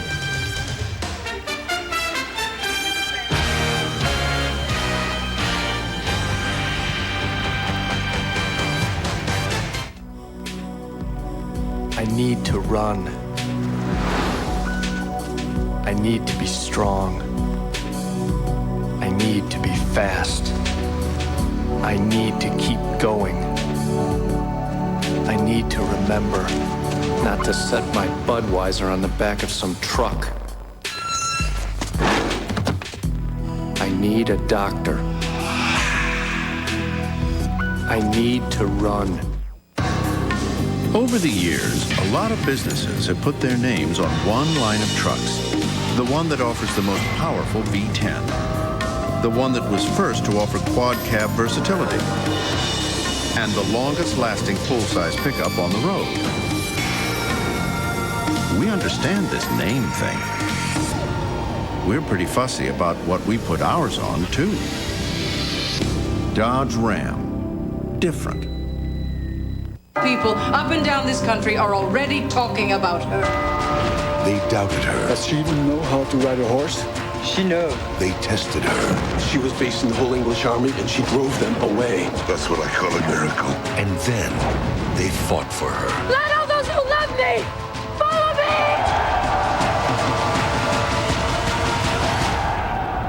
The Messenger, the story of Joan of Arc. Rated R. Opens everywhere November 12th. This telecast is copyrighted by the NFL for the private use of our audience. Any other use of this telecast or any pictures, descriptions, or accounts of the game without the NFL's consent is prohibited. John Kitna was telling us if he wasn't a pro quarterback, he'd be a high school math teacher, math major. And when you look at his numbers, not spectacular, but very efficient, and just like a math major. And the key right here, no interceptions, no turnovers, effective, solid. Mike Holmgren demands that of his quarterback. Somebody's going to have to demand that of Brett Favre.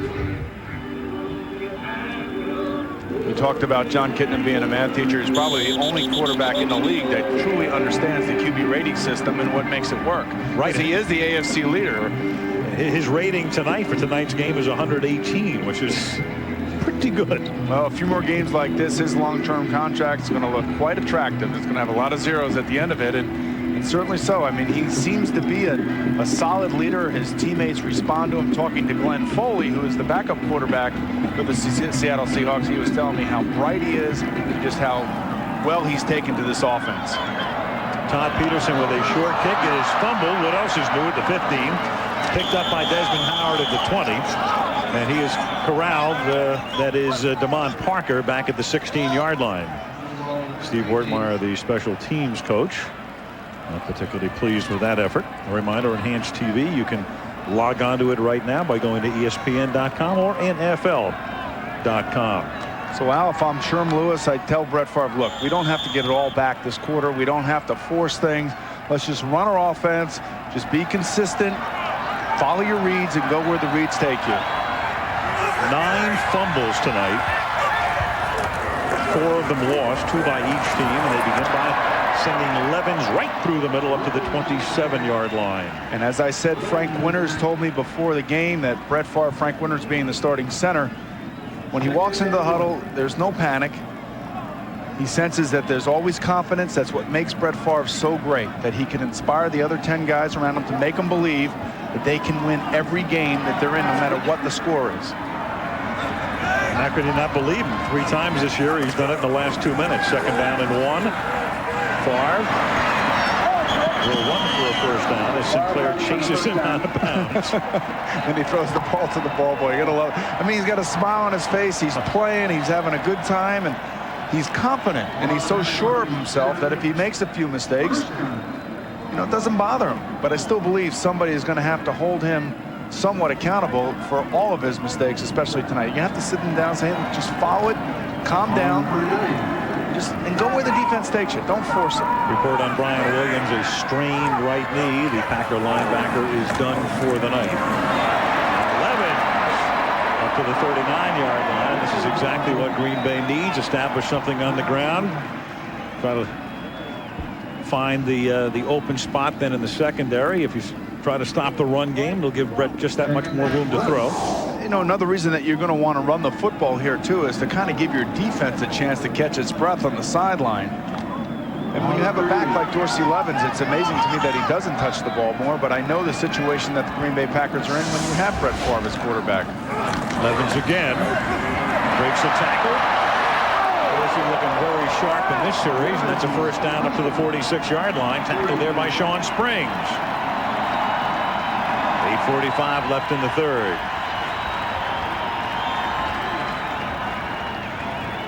The only 3 home games the Packers have played this season, the crowd has gone off into the parking lot and onto a celebration because he beats the Raiders with 11 seconds left, beats the Vikings with 12 seconds left, and then the Buccaneers. I mean, what was that? 1:05. Here's Favre throwing again, and that is somehow caught by Schrader. And Willie Williams will be called for interference, but what a tremendous unbelievable catch. Did he call it interference? Oh, he actually called it incomplete. Well, they're going to conference. Looked like Schrader didn't even turn around as the ball got there. The pass was ruled incomplete. Pass interference, 27 defense, first down. That's Willie Williams. You know what I like about this? The back judge comes in immediately and says that it's an incomplete pass, and they're decisive. There is no indecision. We always talk about the officials when they make the wrong call, and the replays sometimes show that, but right here, this is the correct call. The back judge does a nice job of coming in and make that apparent immediately. Close, though. Yeah. 17-yard penalty. Green Bay at the Seattle 37-yard line. Back to Levens. Probing that middle. That's Basil Mitchell, actually, as Levens gets a break. And then you've got a little altercation with Dotson getting into it with Joseph and Brown, precipitating a flag.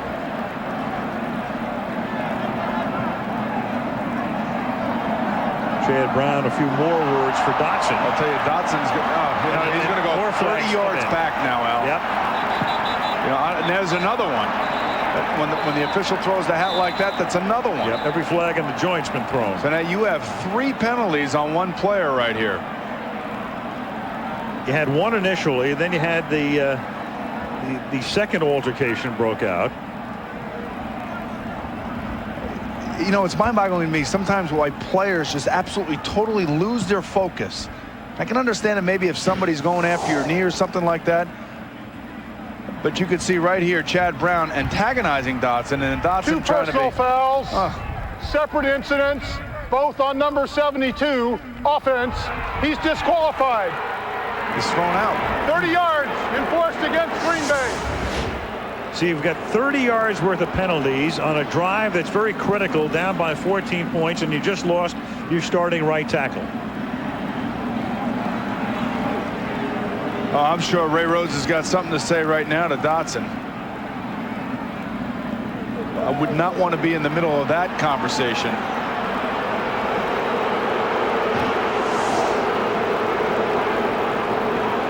You know, there's all kinds of trash talking going on the field. This is nothing new.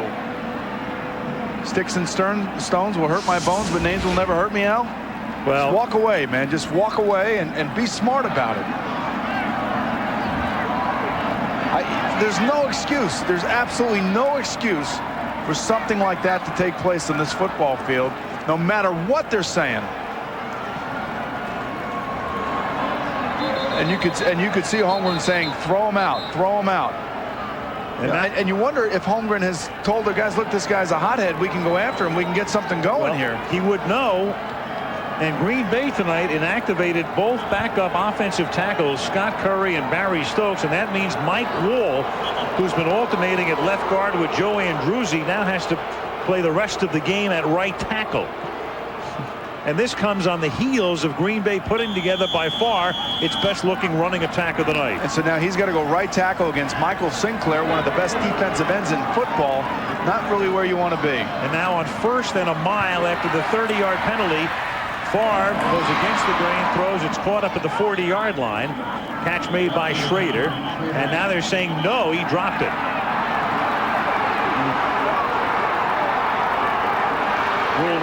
by one official, but then the second guy came in with a better view and said no. He dropped it.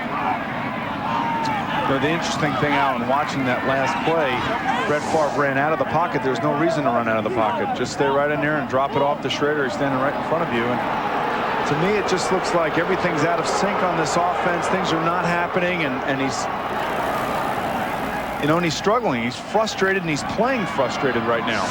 Looks like it. Second down and 36. Pulled in at the 50-yard line. That catch made by Corey Bradford, who has scored the only Green Bay touchdown tonight, stopped by Springs. And it will set up a third down and 23. Third and 23. Bradford's having a big night. You can see part of getting off the line of scrimmage is getting away from those defenders and getting separation. Corey Bradford, you have to be physical at the line of scrimmage, and that's exactly what he was with Sean Springs.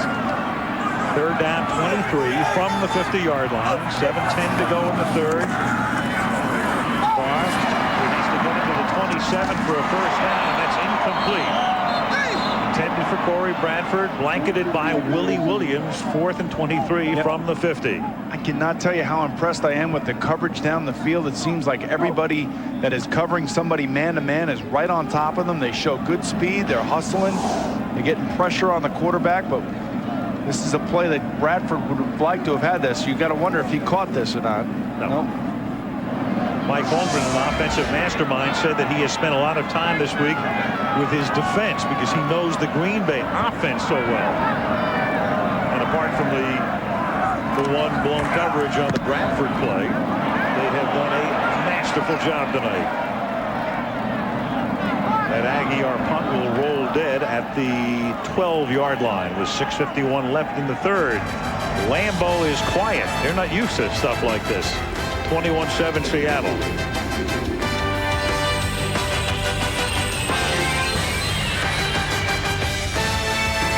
Super Bowls beat New England in '96, lost to Denver in '97. And right now his team up by 14. The crowd vocal as Seattle starts this drive with a Ricky Waters 1-yard pickup up to the 13-yard line. Waters up and over the 100-yard mark tonight. Of course, Lombardi Avenue named a long time ago, and there it is, the intersection of Lombardi Avenue and Holmgren Way here in Green Bay. And he got a real nice ovation when he came out today. Yep. They know it. They know football here in Green Bay. Smart fans. He came here. He resurrected Titletown. That's what the Green Bay Packers are known as, or the Green Bay City is known as. And I think they truly believe that he had no choice but to leave. Oh, and when you know Mike Holmgren, he is one of the most engaging men you would ever want to meet in sport. I mean, as if he's almost, you know what he is? He's almost honest to a fault. Kitna taken down at the 4-yard line. He is sacked there by Vonnie Holiday. Bernardo Harris paving the way as Kitna gets sacked back at the 4-yard line. So Seattle now trying to dig its way out of a hole, and of course with a punting situation, if they can't pick up very much yardage here into this ratcheting win, Seattle might be in some difficulty in terms of Green Bay's field position. Not only do you have to run the ball, you have to block, and Bernardo Harris just ran over Ricky Waters. I sense that Emmett Thomas, the defensive coordinator of the Green Bay Packers, said, okay, guys, let's go. We got to take this game over. We need to stop right here. Third down 17 from the 5-yard line. Waters again on his sweep. And Ricky is out of bounds at the 8-yard line. Chased out by Holiday. So Green Bay should take over near midfield. And that's Mike Holmgren just saying, you know what, guys, let's get off the field. It's not working good. The defense has got the momentum. Let's just play a little field position and put our Pro Bowl punter Jeff Fiegels out there to give us a chance. But Emmett Thomas he's the defensive coordinator of the Green Bay Packers. His unit came up big on that series of downs. Jeff Fiegels to punt. Desmond Howard at the 50-yard line.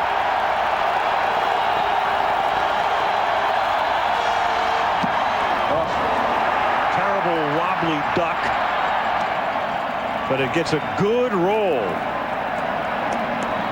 It's like hitting a drive on the ground and getting about 190 out of it, isn't it?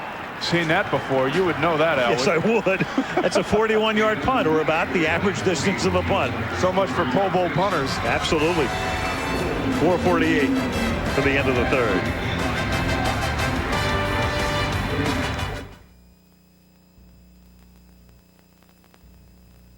Seven-yard line. This drive starts with Dorsey Levens.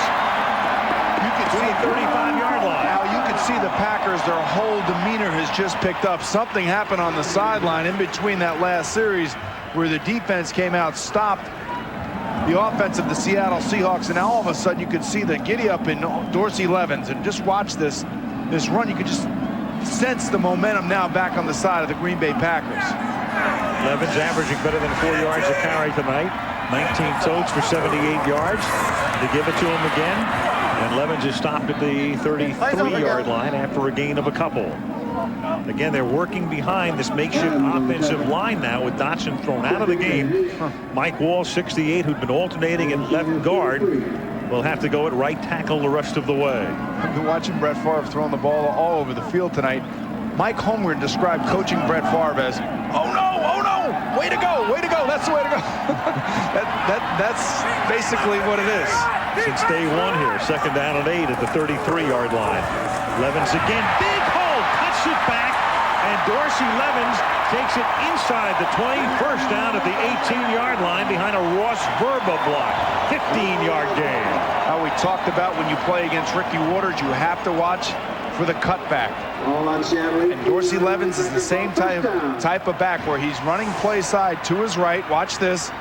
Watch his eyes. He sees everybody collapsing on the backside, and they just ride him down. And Bellamy misses another tackle. Play against backs like this. Stay at home when you're defense. First and 10 at the 18. Levens with 95 yards tonight. They give it to him again. And Dorsey back to 94 yards, losing one to the 19-yard line. Tackled by Anthony Simmons. 2:50 remaining in the third. Seattle up by 14. Good performances tonight by each of the ace backs. Waters with 105 yards, his best performance of the season. And Levens averaging a sparkling 4.3. Both similar. They can catch, they can run, they have great cutback instincts. It's not an easy thing to teach. And they know when to use those cutback instincts. Cecil Mitchell now in the game. The back up to Levens. Second down and 11. Favre under pressure, escaping. He'll run with it and slides to a hole sort of awkwardly at the 9-yard line. Lost his balance on this new grass here. Michael Sinclair stops him. Did he get the first down? Close. I guess they did. He did get it. Hey, the interesting thing about... I'm not sure about that right now. No, third down. Okay. It'll be third down. Nope. The interesting thing watching Brett Favre, I guess that the adjective that best describes him, I think, right now is probably resiliency. I mean, he hangs in there, he battles, he's got a bad hand, he loses his right tackle, he's running all over the place, tripping, falling, and making plays. Right, angry with himself, otherwise he would have had the first down. Now the handoff goes to Mitchell, and Basil Mitchell picks up the 2 yards necessary to pick up the first down. A rookie out of TCU, seldom used because Levens is, as his nickname indicates, a horse. Right, and when you look at Basil Mitchell and the way he just ran there, when you're a running back in this league and you need that 1 extra yard, you just put your head down and your shoulders down, and you are not denied. Ooh, look at that. Since 92 in the red zone. Well, there you are, Boomer. We got you into a graphic here. I don't think I was in the red zone quite as many times as those three guys. Seventh play coming. All rushing plays on this drive to this point. Now Favre to the air, throws, and it is not caught. It is incomplete. Antonio Freeman, who's been pretty quiet tonight, covering him very well. The Seattle secondary covered that time by Kerry Joseph. Freeman tonight, 2 catches, 10 yards for the highest paid receiver in the NFL. You know, and he was wide open actually. He runs across the middle, he avoids a linebacker looking to light him up. And Brett, look at the ball go with the wind down in these end zones, especially this part of the field that is really swirling down there. And you can see the wind just take the ball. Levens back in the game, second down and goal. They give it to Dorsey. And Dorsey gets rolled down. That's a nice tackle in the backfield by Riddick Parker, backup defensive lineman out of North Carolina. 3rd down and goal. Final minute of the 3rd quarter. You talk about the main 4, and then there were guys like Riddick Parker and Lamar King, their #1 draft choice, and backing up the people like Sinclair and Adams and Kennedy and Daniels. And how good was the North Carolina defense in college? I mean, we're seeing defensive linemen and linebackers all over the NFL from that North Carolina team. 3rd down and goal. Favre, good protection. Now it finally breaks down, loses the football, picked up by Sinclair. Just give it to...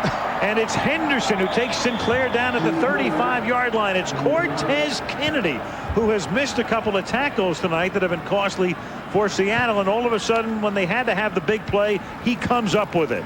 Al, we talked about how opportunistic this defense is. They make plays, they force fumbles, they have interceptions.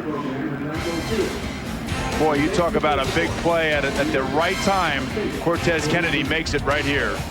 Green Bay's drive flames out.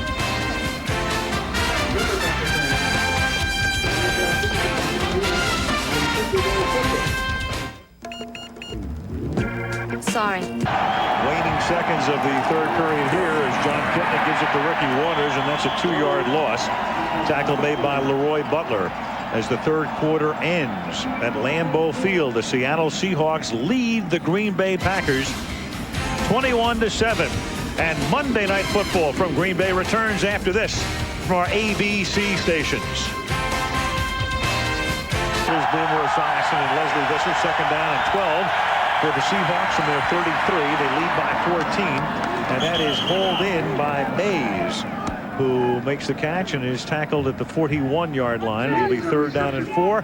Here's Leslie. Alan Boomer, during that last time out, the offense came off the field very slowly and with disgust. No one spoke to Brett Favre during the timeout. He sat with his head down. He pulled a cap over his head. And Dorsey Levens was the last player off the field. Mike Holmgren had said to me before the game he would have gone to a 3rd Super Bowl had they had Dorsey Levens healthy all last year. Maybe that's the way to go, Al. Yeah, Brett came off the field. We looked at him during commercial. He looked like he'd aged about 10 years. And 3rd and 4, that pass is incomplete. You know, the thing that I like about John Kitna, the last 2 plays, he's changing them at the line of scrimmage. He's on the road. He's at Green Bay. He's on Monday night. He throws the ball away there in the face of a blitz, doesn't try to force anything, realizes that his team's up by two touchdowns. The other thing that Glenn Foley, their backup quarterback, told me was that he's so smart. He's so aware of what is happening around the game and during the game. So you saw a little bit of test of that to that last series. Eagles kick, great angle kick. Flag is down from the 13-yard line. Howard goes out of bounds up at the 23. There's a marker down up at the 45-yard line. An eligible man downfield. Interesting. Do you want to give Desmond Howard, who's been close tonight, another chance right here? Or do you decide just to take the ball on the 23-yard line and just get your offense out there? Well, the way this wind is swirling, actually it's holding on Green Bay, it looks like. Ron went to his hat as if it was an ineligible man downfield against Seattle. Was it before the kick? That's the question. Could be 51. offsetting. Yep. The kicking team was illegally downfield. 27 of the receiving team was holding. Penalties offset. Repeat, 4th down. There you have it. Anthony Simmons and Todd McBride.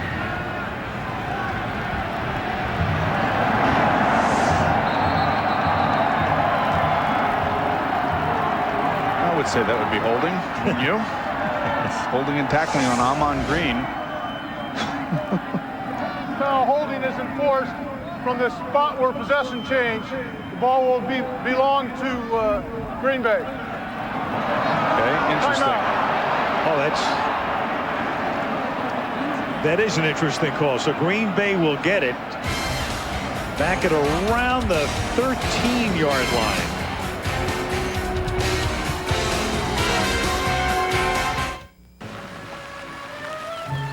Is there a problem? Favre, a 3-time MVP. It's been a pretty forgettable 3 quarters thus far. Well, he had one of his worst games ever 2 weeks ago at Denver, where he threw a few picks that game, and then tonight, last week he rebounded nicely against San Diego, but his defense gave him 6 picks in that game.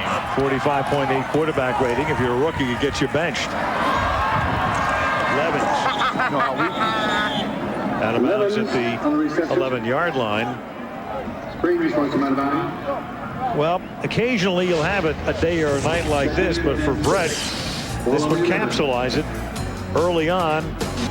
The Springs interception, this fumble, another Green Bay turnover. Then Willie Williams gets into the act, making his 5th interception of the year. And then with Green Bay driving, it's Cortez Kennedy extracting the football.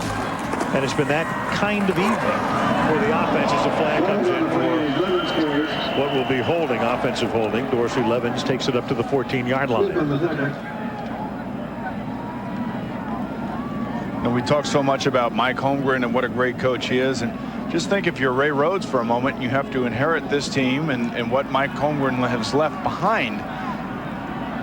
And there's a blessing when you inherit a quarterback like Brett Favre, who is great and is resilient. Holding 62 offense, half the distance to the goal, repeat second down. But there's also the tough stuff in terms of dealing with him when he's not playing well. And Mike McCarthy, their quarterback coach, is its first year here. Ray Rhodes has got to hold everybody accountable, including his all-time great QB and Brett Favre. Here's McCarthy, 2nd down and 12 now. The ball at the 6-yard line. Favre going out here, and that's incomplete, intended for Corey Bradford. But before Boomer started to talk about Mike Holmgren and being honest to a fault, even Mike admits when he goes back to last year, he played out the possibility of his leaving so publicly because he is honest. And let's face it, coaches can go one of 3 ways with what Mike did last year. Either they're very circumspect and evasive. Right. They can lie to you. That's another way to go. Just flat out lie, know they're going. Or like Mike, kind of not know what he wanted to do, but he's just so honest. He can't look at you and lie to you. 3rd down and 11 with the ball on the 6-yard line. And Favre's pass is intercepted again. Sean Springs. What a tremendous night for Springs with 2 interceptions and the blocked field goal run back for a touchdown. And Ron Wolf hasn't seen many nights like this. The Packer GM in Green Bay. Well, I think you got to go back to the drawing board and you have to go revisit your fundamentals. Now, certainly Brett is playing with an injured hand. He's also trying to do, obviously, too much. And you have to revisit the fundamentals. Standing back in the pocket, reading. He's looking left, trying to come back right, trying to look guys off. Freeman falls down on him. But you have to be careful. You just can't be careless when you're throwing the football down the field, especially against this defense of the Seattle Seahawks. 6 Green Bay turnovers from the 16-yard line. Ricky Waters plows his way to the 14, and it's a sight that's very unfamiliar at Lambeau Field. People heading for the exits. Now he gets hit right as he throws the football, and he probably knows that this is not the greatest of throws. And just an unbelievable feeling of loneliness, and you know that everybody in the stadium is looking at you, wondering what you're thinking about, and he's had so many great days. Ray Rhodes and Sherm Lewis and Mike McCarthy are going to have to take him back to practice and say, look, this is what the deal is. You got to go back to fundamentals. 2nd down and 8. Waters to the 10-yard line. George Kuntz makes the stop. 12.5 to go in regulation. Sergio Garcia, Tiger Woods, and the world's best golfers in action. Season-ending honors at stake. This time, the World Golf Championships, the American Express Championship coming up this Saturday at 1 Eastern Time. Tiger coming off another win. Season-ending honors? That's what I think Tiger's going to get all the honors. Yes. 7 wins? I believe he's clinched them. What a phenomenal year. Absolutely phenomenal. 3rd down and 4. Ball at the 10. Kitna hanging in there, throws, caught by Mays. Wouldn't he have loved to have gotten in again? He still may get the chance. He picks up the 1st down. But again, not forcing the football on behalf of Kitna and just going through his progressions, giving his receivers a chance to get open. Give credit to the offensive line of keeping the defensive line of the Packers out. You can see, look at him, look at his eyes. Watch him following, going through his progressions, and throws a nice catchable ball. He's accurate, and he's on target, and he's making Mike Holmgren look like a genius tonight. There's Larry Bechtel, the new offensive line coach of the Green Bay Packers, wondering what in the world is going on. From the 3, this is Reggie Brown trying to escape. And gets tackled at the line of scrimmage by George Kuntz. 11 minutes to go in the 4th quarter. If the Hawks hold on and win the game, they will be in a first-place tie with Kansas City at 5-2 in the AFC West. And all alone at the top of the NFC Central will be the Detroit Lions. Now, what can you say about the job Bobby Ross and the job Gunther Cunningham have done with their respective teams? Bobby Ross without Barry Sanders, and Gunther Cunningham taking over for Marty Schottenheimer. The Detroit thing is unbelievable. 2nd down and goal. But you know what it is, Al? To the 1. You know what it is? I think that it's the maturity of Charlie Batch coming in now. A defense that was just absolutely relentless last night in pursuit of Eric Zier and the Tampa Bay offense, which it's not too difficult to do considering that they don't score very many points. But you look at a team that looks organized, that looks focused, and I think it wants to make a statement because Barry Sanders is not there anymore. There's no question they're fueled by it. 3rd down and goal at the 1-yard line. Under 10 minutes to play. And this is Ricky stopped. We just can't get a rushing touchdown, can we? No. Jude Waddy makes the tackle. And for Holmgren, as much as he would love to see the Hawks get into the end zone and get Waters his touchdown, he's also a very smart coach, and there is a huge difference between a 14-point lead and a 17-point lead at this point in the game. Well, when Mike Holmgren came to Green Bay 7 years ago, he went 9-7, second in the NFC Central, 9-7 the second year. And then 94 all the way to 98, you know, is a legitimate Super Bowl contender. 20-yard attempt. That's a nice hold that time. Jeff Fiegels had to reach for it and put it down. Peterson puts it through, and Holmgren tells Green Bay, you're going to have to score 3 times to beat me.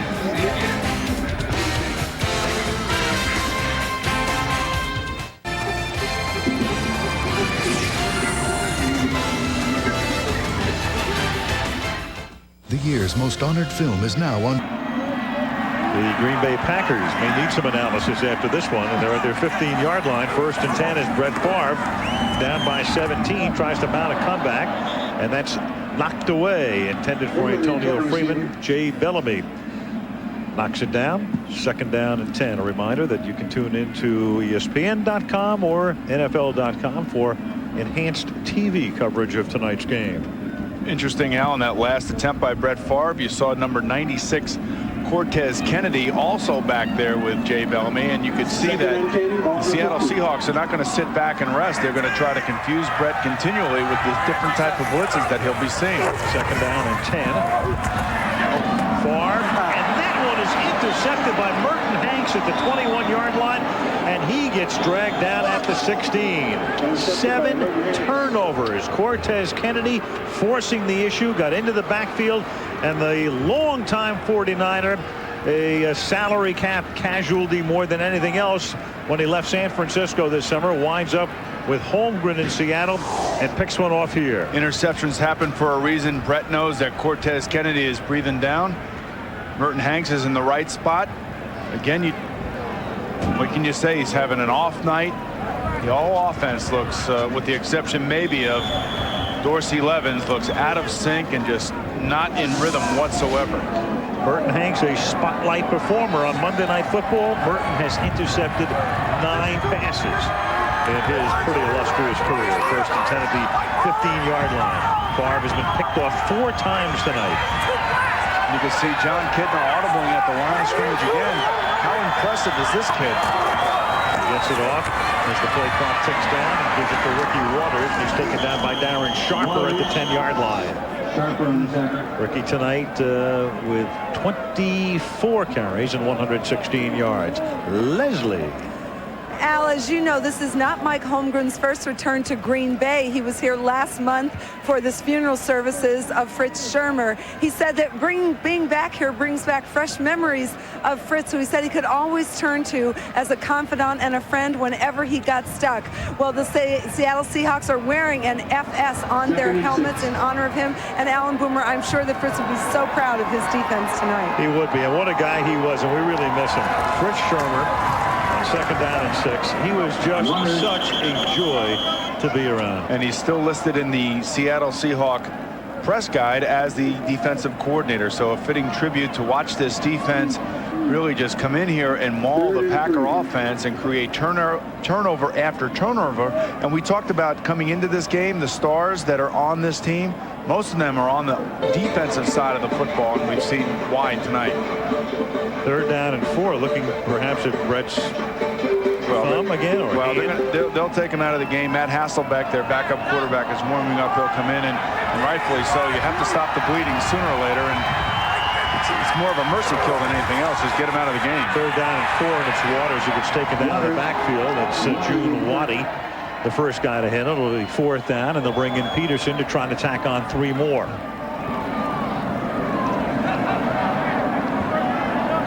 Well, the Packers 2 weeks ago looked very ragged against Denver. Then they thought they'd righted the ship last week, going to San Diego and killing the Chargers, and now all of a sudden they have to wonder what in the world is going on as they brace for the Chicago Bears, who come in here next Sunday, and who are hurting from their whipping yesterday at the hands of the Washington Redskins. Now, this offense for the Packers really has not been on all cylinders at all this season. 29-yard attempt for Peterson is good. It's been kind of floundering, and interceptions, turnovers, no running game. And certainly, you look at the scoreboard, you can see what happens. 7 turnovers tonight for Green Bay.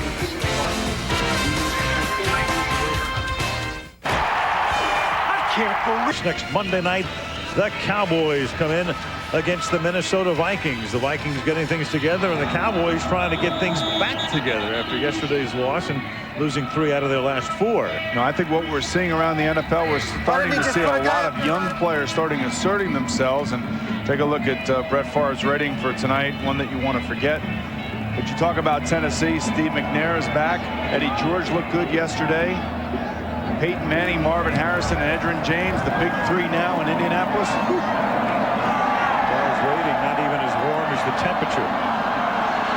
And this is Hazel Mitchell, who brings the ball back out to the 45-yard line for the Packers. 6:25 remaining in the 4th in Green Bay, where the Seahawks lead it by 20.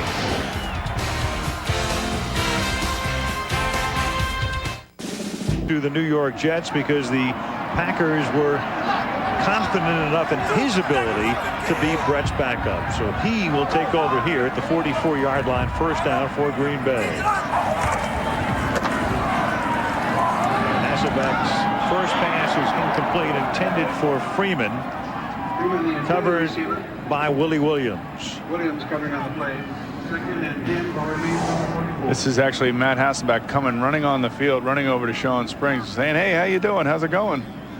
You're having a great game, Sean." Kind of strange right there. I wonder where they know each other. One went to Ohio State and one went to Boston College. Maybe he was saying, "Hey, Sean, you've picked off enough passes tonight. Enough already. Give me a break." 2nd down and 10 at the 44-yard line. Incomplete, intended for Henderson over the middle. It'll be 3rd down and 10. Sean Springs has had a Pro Bowl sort of evening, and that's nothing new because he went to the Pro Bowl last year. It started early on, great coverage here, intercepts a pass in the end zone, and then there was the blocked field goal attempt, and Springs picked it up and did his best Dion imitation, taking it into the end zone. And then Springs with a pick here, deep in Packer territory. I think it's safe. That's one of the reasons that's the #1 draft choice from a couple of years back. And there's Brett Favre, and he can't bear to look anymore. A symbolic pose. 3rd down and 10 from the 44-yard line. Hasselbeck, his father Don, was a tight end for the Patriots years ago, intended for Davis, and that's incomplete. I would think it'd be fair to say that Sean Springs is player of the week in the AFC defensively, don't you think? I didn't see every game yesterday, but I would think that you probably just won the award for him. 2 picks and a touchdown return. That's pretty good. It's pretty good for a defensive player. And you talked about him being the #1 draft pick for the Seattle Seahawks in the '97 draft. He was the 3rd overall pick. The 6th overall pick was their right tackle, actually left tackle, Walter Jones. So nice draft for the Seattle Seahawks in 1997. Here's Aguiar's punt. And it is dropped and then recovered by Seattle. It was Charlie Rogers who dropped it, and then Brian Walker alertly gets down there to save it for the Seahawks. With 6:02 left in regulation. Monday Night Football is being brought to you by the 1999 Pontiac Bonneville. Luxury with attitude. Valvoline. You can always tell the guys who use Valvoline. Bud Light, for the great taste that won't fill you up and never lets you down, make it a Bud Light. And Norelco, for an unexpectedly close shave, put it to the test. Well, if there's anything that we've learned tonight, is that Mike Holmgren has taken this team and he's given it purpose. He certainly has inspired it. He said he's making a statement tonight. From the 12-yard line. Ricky Waters. Well, there's a reason that Mike Holmgren has, at the moment, the best contract among all of the coaches in the NFL. He has a billionaire owner, of course, Paul Allen, the co-founder with Bill Gates of Microsoft. They went out and gave Mike everything he wanted. And they had the opening day disaster against Detroit at home. But since then, going to be 5-2 after tonight, and without Joey Galloway as well. Yeah, he's without Joey Galloway. He's also without his Pro Bowl center, Kevin Glover. But they have not had a lot of injuries, significant injuries, and they've been lucky. This is a team that obviously can play defense and also score some points, which are hard to find, that combination in the NFL these days. This is Waters. And more good news for Seattle. They get to go home next week and play the Cincinnati Bengals. You're not still playing for them. No, we have Dallas and Minnesota, okay? So that's where we're going. Right.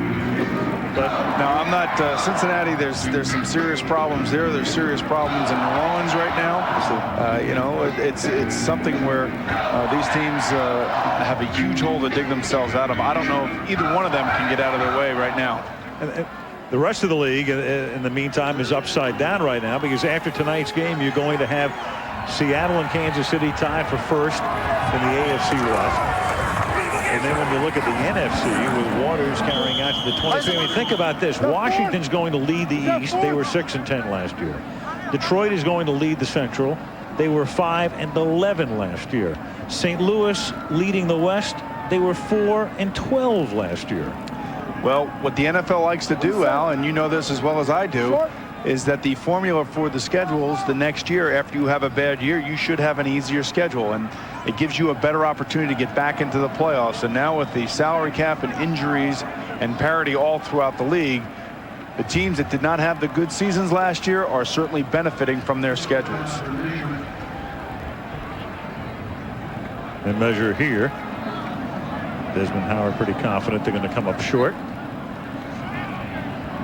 And what a seer and soothsayer he is.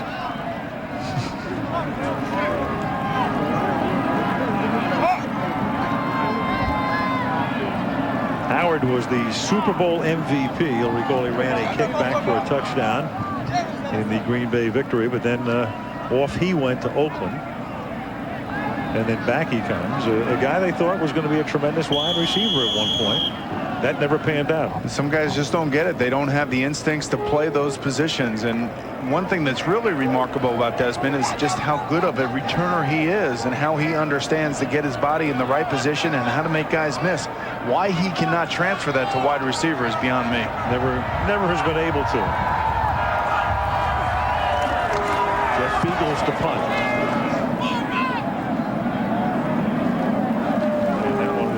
Out of bounds all the way down to the 29-yard line with 3:40 remaining in the fourth quarter. This week they'll tackle the big issues on Politically Incorrect with Bill Maher. That's this week. Is that Costas? Yeah, he's on. How come you're not on with him? I want to know that. The battle of the network play-by-play guys. That would be unbelievable. He and I share the same political incorrectness. They didn't want duplicity. Oh, really? That's all I can think of. Weren't you guys in basketball, that movie together? We certainly were. Bob started it, and I just had a cameo. You did. I would love to see you guys on that show. I would pay $1 million. You would just to get $1 million from him. Sold. All right. 1st and 10 at the 29-yard line. Hasselbeck. And that is caught up at the 47-yard line by Corey Bradford for a first down. Of course, overshadowing everything in the National Football League today as you look at the Packers will go to their hurry-up offense down by plenty here at the 48-yard line. Overshadowing everything, the death of Walter Payton at the age of 45, contracting the rare liver ailment, and that problem exacerbated by bile duct cancer in recent weeks. And at the age of 45, he's gone. As you look at the record, 16,726 career rushing yards. I guess if Barry Sanders comes back, he would have a good chance to eclipse that. Walter with career combined yardage and carries, 10 seasons of 1,000+ rushing yards, 275 rushing yards in a game, an NFL record. As Dorsey Levens takes it across the 50 to the 48. 11, the ball carrier. Al, we think of Walter Payton as being a great football player and a hero to a lot of people who watched him and the way he played. But in death, he's also a hero because he brings to light the need for organ donation. There are 12,000 people on organ donation lists around this country. Walter was waiting for a liver and bravely got up in front of people and told them of his story, and it brought to light the need for organ donation. Second down and 5 is Hasselbeck. Gets pressured and gets sacked back at the 45, and that's Cortez Kennedy enjoying a big night. Well, you know, maybe he's the defensive player of the week, or maybe they're co-defensive players of the week. He seems like he's been all over the field tonight. Remember, this is a team that had 4 Pro Bowl players on the defense. And you could see by the way that they force turnovers, the way that they are offensive in nature when the ball gets near them. 3rd and 15. But they make plays, and Michael Sinclair, Sam Adams, Cortez Kennedy, Sean Springs, Chad Brown, Willie Williams. I mean, this is some talented defense. 4 went to the Pro Bowl last year were Brown, Kennedy, Sinclair, and Springs, and they went while representing a team that was 8-8. No play there because we have reached the 2-minute warning at Lambeau.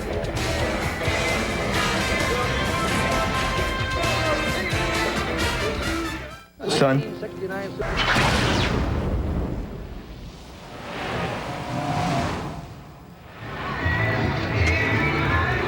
2 minutes to go. Big night for the Seattle defense. Cortez Kennedy just had his 3rd sack. He also has a forced fumble. He's the guy who came into the game with 2.5 sacks for the season. Well, he's had a monster game tonight, just absolutely running over the offensive line of the Green Bay Packers. Tez. There he is. You know, I can't believe that he's in his 10th year already. It's just amazing. Yeah. I remember when he came out of college and he was just relentless early on in his career, and then all of a sudden just kind of like was there and was a good player. But again, a team of underachievers the last 4 years. Well, they're a team that have not been on Monday Night Football since 1992. In fact, only 2 Seahawks have appeared on Monday night in Seahawk uniforms, and that would be Cortez Kennedy and the guy standing right next to him, as if on cue, Michael Sinclair. Thank you, guys. Craig Janoff somehow able to bring the boys together. Well, Kenny Wolf and Craig Janoff bringing us the best pictures in all of sports television once again tonight. Absolutely. 3rd down and 15 from the 43-yard line.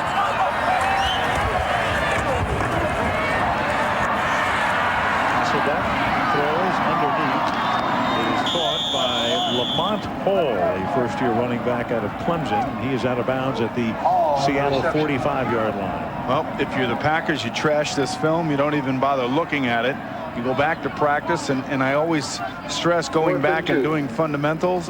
That's exactly what it's about. For a quarterback, it's making sure that you go through your progressions, sitting in the pocket, not trying to force things, throwing the ball away when you can. And no matter how good you are, no matter what your past history is, you still have to go back to the basic principles of the game and get back to where you came from. And certainly try to get back the touch that you've had, especially for Brett Favre after tonight's game and 2 weeks ago. 4th and 2 pass for Bradford is incomplete. Saw Ray Rhodes, and knowing Ray, there's a guy who not only won't sleep tonight, but maybe not tomorrow night either. Well, Ray Rhodes will certainly get in the faces of his team. The question I would have is whether or not he's going to get in the face of his quarterback. Because that's the difficult relationship, and you can see Brett right there. He's the guy that is covered up. And there's nothing more disheartening than coming out and playing a game the way you played. And you can't say enough about the bravery and the courage of playing with the bad hand and trying to do the things that you're capable of doing when you're healthy. That was a visual metaphor if I've ever seen one. First down. Ricky Waters in Seattle will just run out the clock with a minute and a half to go. And on the other side, we have a young budding star in John Kitna, who wasn't spectacular but did the right things. He did not turn the football over, did not force it. I don't even think there was even a chance for an interception tonight for the Green Bay Packers. That's how solid he was making his decisions and throwing the football. But when you have a defense like they have right now that's getting points on the board and making turnovers for you, that's basically what you have to do. So there's 109 yards but a 113.6 quarterback rating. And that is efficiency in all caps. Well, the other aspect of this too is that Ricky Waters is over 100 yards, and he too no fumbles, no turnovers, and the recipe for winning in the NFL on the road is being careful with the football. Early on, it didn't seem that way, but as the game wore on, certainly the Seattle Seahawks were just that. You can see Derek Mays, number 87, right there. How excited is he? Coming back here after being traded probably about 8 weeks ago, and winning this football game. And scoring a touchdown to boot, and that will do it as the Seattle Seahawks.